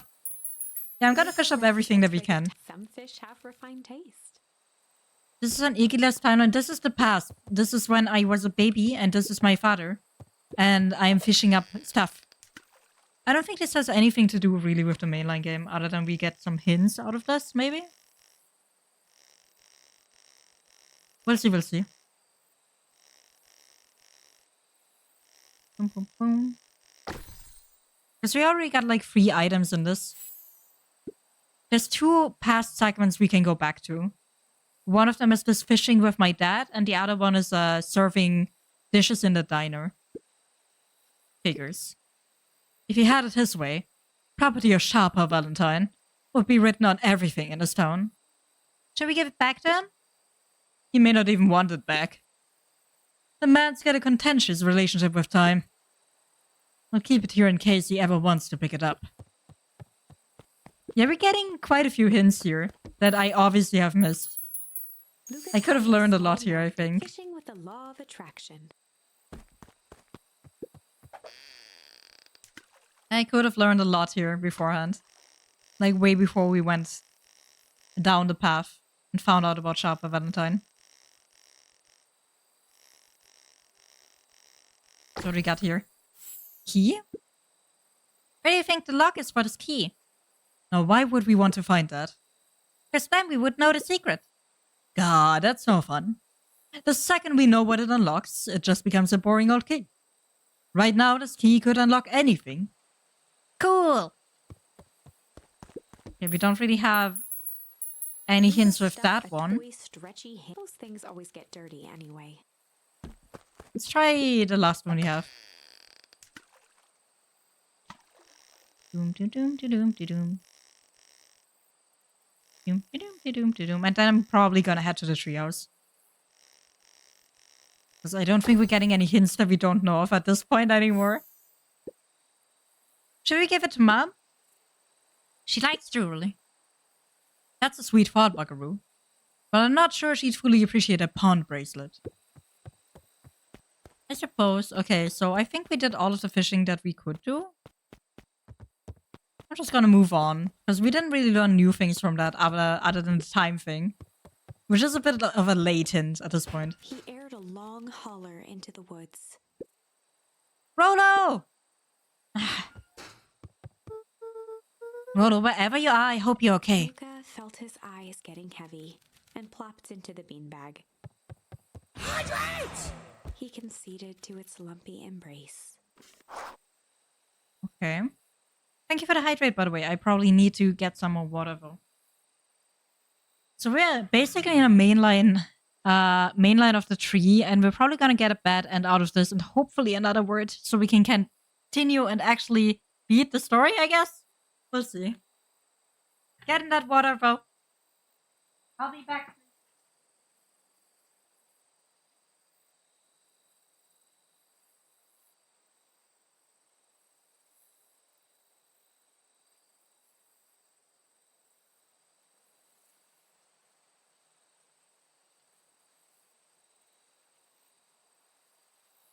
My hope is that we can finish it in like 3 more segments. Because I'm gonna have to sleep at some point.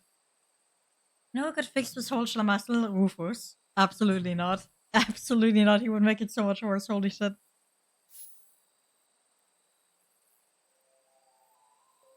Once again, Luca found himself in a vast black expanse. This time, he knew exactly where to go. He took a single confident step forward. The world flickered and pulsed. He found himself standing in front of the frigid air of a blazing campfire. Are we learning more? Source. He plopped down cross-legged and gazed into the cold flame, waiting. Soon enough, the fire began to die out, popping sporadically, until all that was left was a single ember. Lucas stood up and dusted himself off. He plucked the glowing ember from the cold ash, examined it, and slid it into his pocket. A keepsake. The voice of his father spoke behind him. You made me proud, Buckaroo. Luca turned to face him.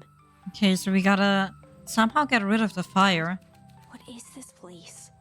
A warm grin grew across his father's face.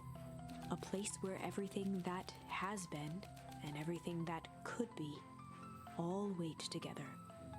Luca found himself staring at his father's face, trying as hard as he could to memorize every single detail. Wait? For what? Another voice spoke out as Luca's doppelganger stepped forward. That's up to you. Without knowing why, Luca began to weep. Yeah, we're really not learning anything from Is this. any of this real? Are you? The arrival of the destroyer is nigh. Hope not. Luca's father bent down to smudge away a tear. Of course. I'm as real as the part of you that misses me. Luca turned to look at the older version of himself. And you? Are we supposed to age? At this point, I'm questioning it because we keep seeing our older The self. doppelganger choked back tears. Is that how we're I'm gonna as real beat as him the part in of the you end? That's angry. He's gone. Does that make sense? Through his tears, Luca laughed. Because in none of the timelines we had so far did we really survive, other than the one we just had. I think so. His father pulled him in for an embrace. Time to go, buckaroo. Luca was startled from his dream by a banging on the floor. Are you in A there? commanding voice rumbled from below. Just as Luca sprang to lock the entry hatch, the door knocked open. Woo! That actually scared me. What's happening? Dangers big and small. Luca stumbled back. He heard the rope ladder creak under significant weight. Maybe Lucas's father. Hopefully the fuck Lunged not. backward to the balcony. As his hand grasped the door handle, Luca froze. A large figure clumsily wriggled up through the hole. Rolo! Stop right there! Or I'll... Sheesh, I know it's dark and all, but I figured you'd recognize me. Wait, this is not Rolo. Is this Rolo's father or The something? figure cocked its head inquisitively. Stop now, I'll clobber you with a baseball bat. Whoa, whoa, whoa, take it easy. Luca, you need to get your eyes checked. It's me, Rolo. Wait, he aged up! Nice try, but I know you aren't Rolo. You're like one of his random uncles or something. Where is he? Uncle? Luca, quit messing around. It's me. If it really is you, prove it. Flamin' chicken coop, Luca. Luca's jaw dropped. He peered more closely at the man standing in front of him. Something about him was undeniably Rolo. Undeniably, Rolo. He also changed his clothes, by the way. Changed? How?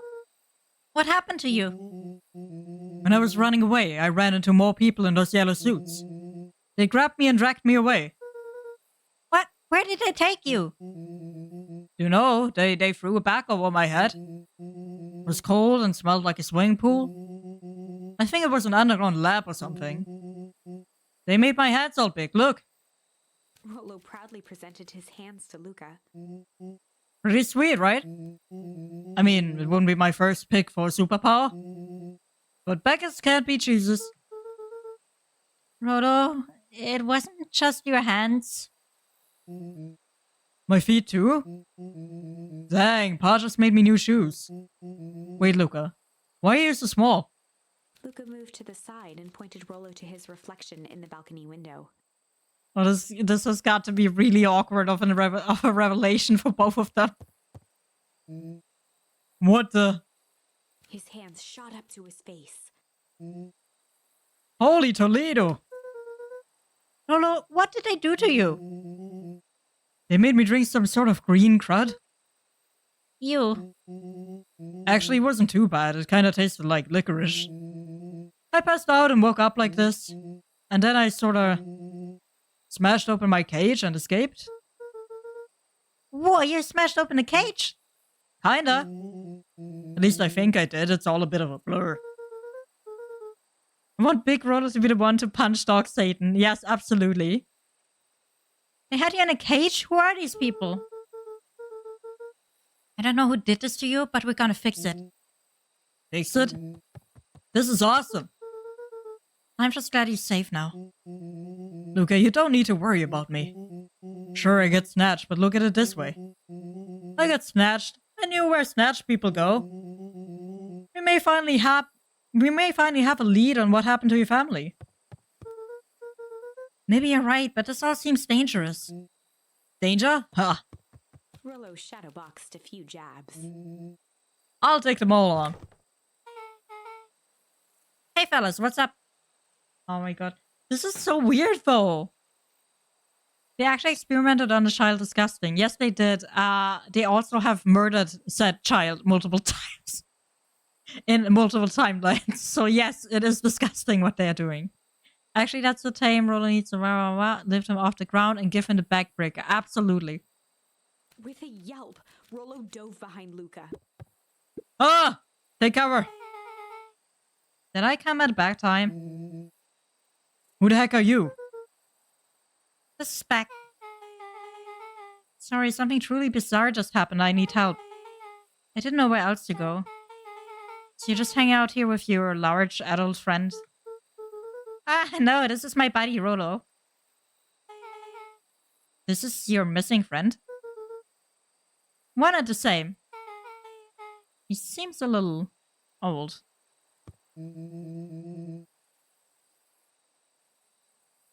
Back with hat is very cute. Yeah.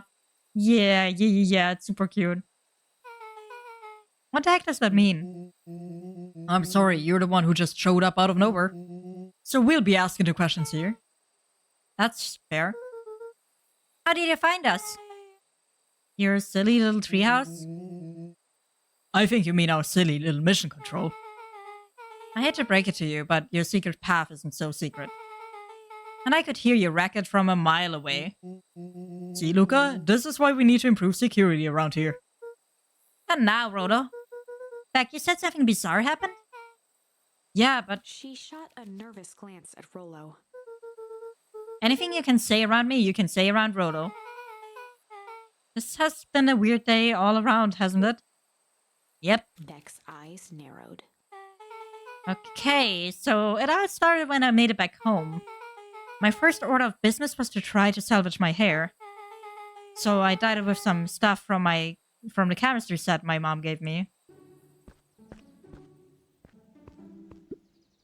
Right! This is the same timeline where Beck got, where Beck slightly touched the green goo and her hair aged. I just need to play it cool. And hope no one notices. Notices what? Oh, nothing. I was just... Come over here and let me have a look. Oh, honey, what in the world did you do to your hair? I just kind of felt like a change. This is going to take forever to grow out. You were the one who said that change was a good thing, right? I was talking about your mother's new job. I was talking about us moving. And I guess I just took your lesson to heart. Ilona tried to put on a smile. Before I forget, I came up here to tell you that Nellie had to go into work. Tonight? Her and Mr. Kerr decided it would be good for her to get some things done before tomorrow. That Kerr guy seems like a grade A creep. Beck. He is. Him and his weird cult of personality. You are not going to ruin this job for Nellie. It means too much to her. Oh, I know exactly how much it means to her. It means enough to her to exile her daughter to this podunk town. This place sucks. The people are weird. You just don't know them yet. It's always cold. We're in the mountains, you'll get used to it. Can't even pick up a single decent station on the radio. It's all banjo music and farm reports. You know, I grew up in a town not that different from this one. Is that why you're better at talking to plants than people? Okay, so here's what we're gonna do. First of all, you're grounded. What? In the morning, I'll have Nellie come and see what we can do about fixing your hair. You need to look presentable for this festival. But not another He peep. sighed, and after a moment, looked down at Beck sympathetically. I know moving is hard, honey. But that doesn't mean you have to make yourself miserable all the time. Other people seem to have that covered for me. Oh, and if you decide to rebel by dyeing your hair more, She flashed a sly grin and tousled Beck's hair. I'll just shave it off for you. Think of how rebellious you look then. Very funny. Thank you. Good night, sweetie. Good night, Mom. Who would even shave off the entire hair just because of that? Come on. Some hair is better than none. Don't do that. Even if it's fucking bright blue. Leave it be. Like, why would you shave the whole head? No. Wait. First of all, this town does not suck. Second, you need help because you got grounded. No. I'm sorry you got in trouble. It's my fault your hair got screwed up in the first place. Don't worry about it. I actually kind of like this look. Great. Can we get back to the story now? This next part is the important bit. I have this radio upgrade with my mom and I was too angry to sleep. So I tried to dial in something worth listening to.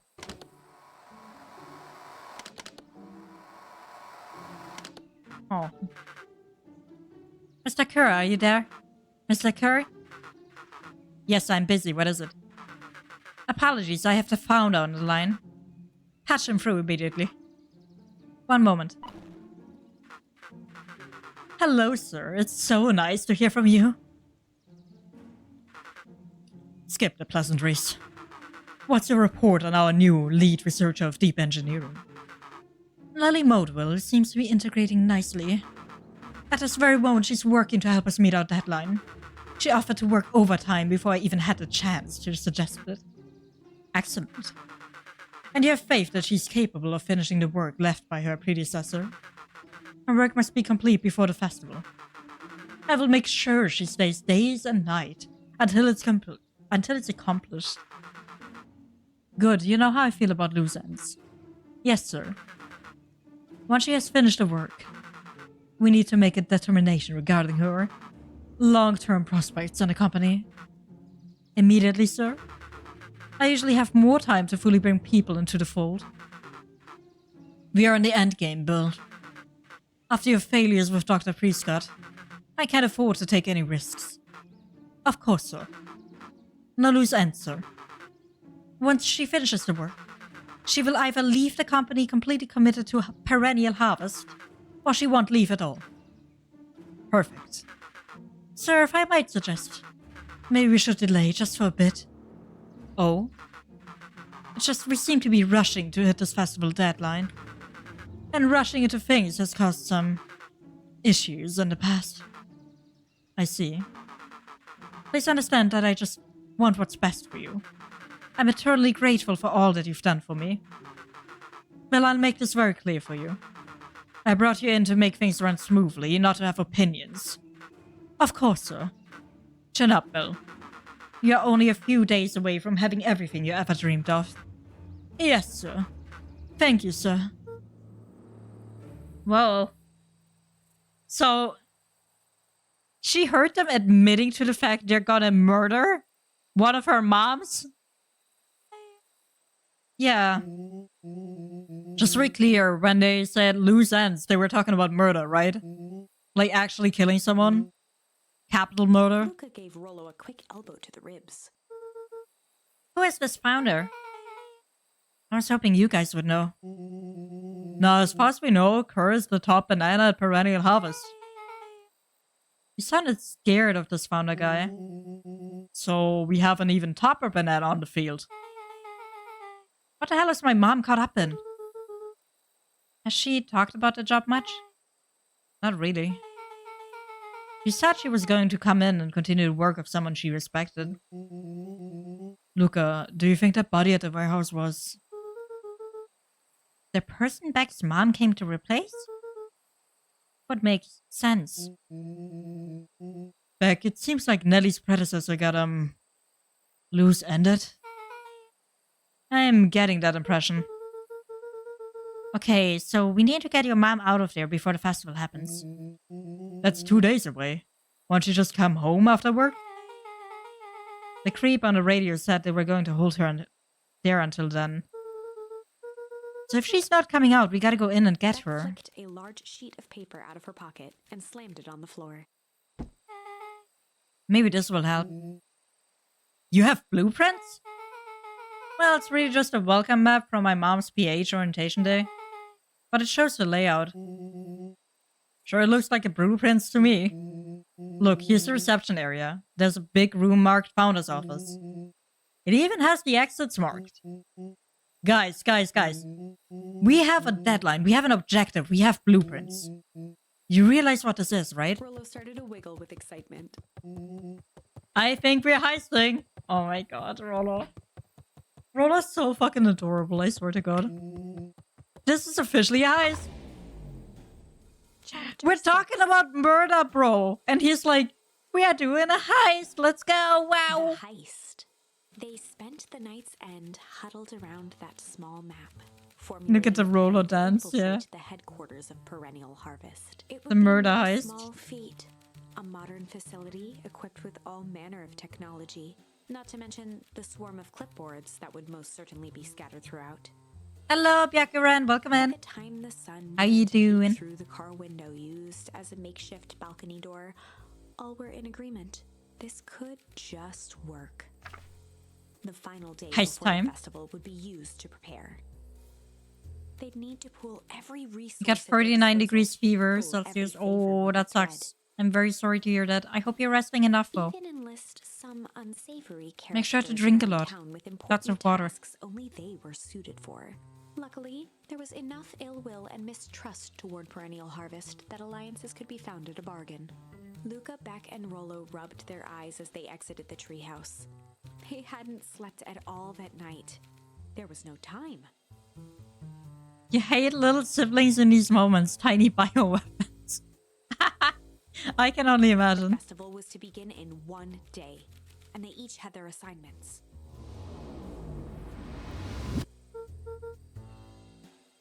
Alright, quick recap. Rolo, you're gonna talk to Roxy. Cordially. Without her in fits, this whole thing could go bust. Me? Cordial is my middle name. Uh-huh. And how do you plan to explain your new Waved vaguely at Rolo's sizable figure. circumstance? Bah, she'll be so happy I'm alive she won't even notice. Beck snorted an involuntary giggle. And Beck, you sure Elena won't just shoot this whole thing down when she hears it?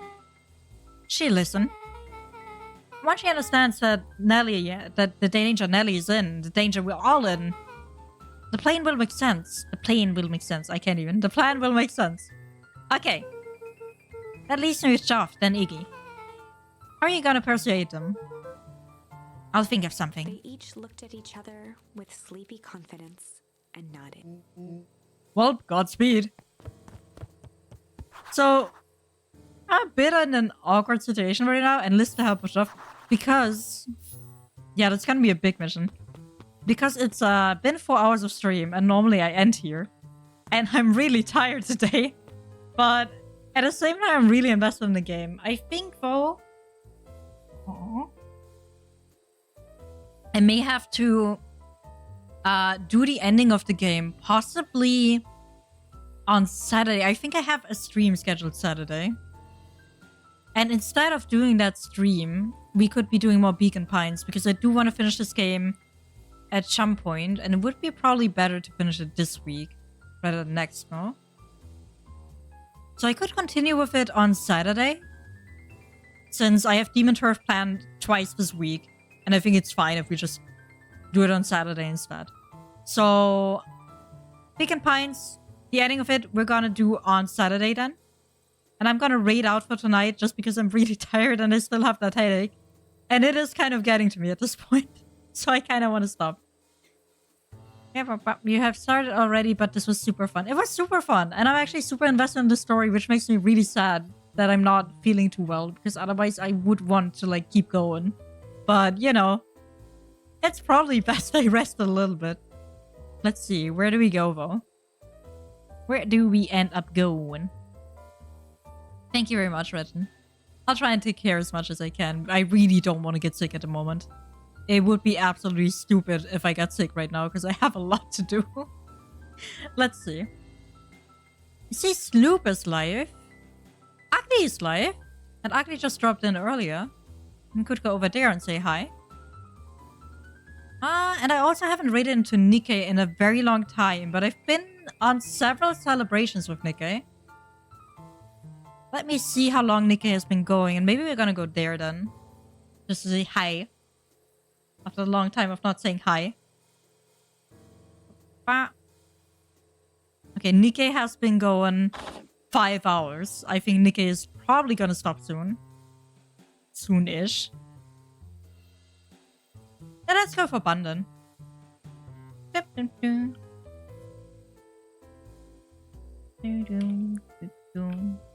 Drink water. I'll drink a lot of water. I also don't want to get a fever right now. It would be absolutely awful. I hope this is just a headache and I'm not like having a fever the whole day, not knowing, not aware of it. Anyways, let's go over to Buns. Let's say hi over there. And how about... what emote could we use? Let's go with this. Close to the mystery. I mean, we kind of figured the mystery out, really. But you know. We can go with this one. This raid message for today. I'll see you guys tomorrow again. Hopefully not sick, but still alive. And, well, hopefully. Because I do want to keep going this week. Wow. Bye-bye. I hope you have a good week. And thank you so much for having watched tonight. I'm really looking forward to the end of this game. I really want to see it. What? But I'll get going. You guys have a good night or a good day.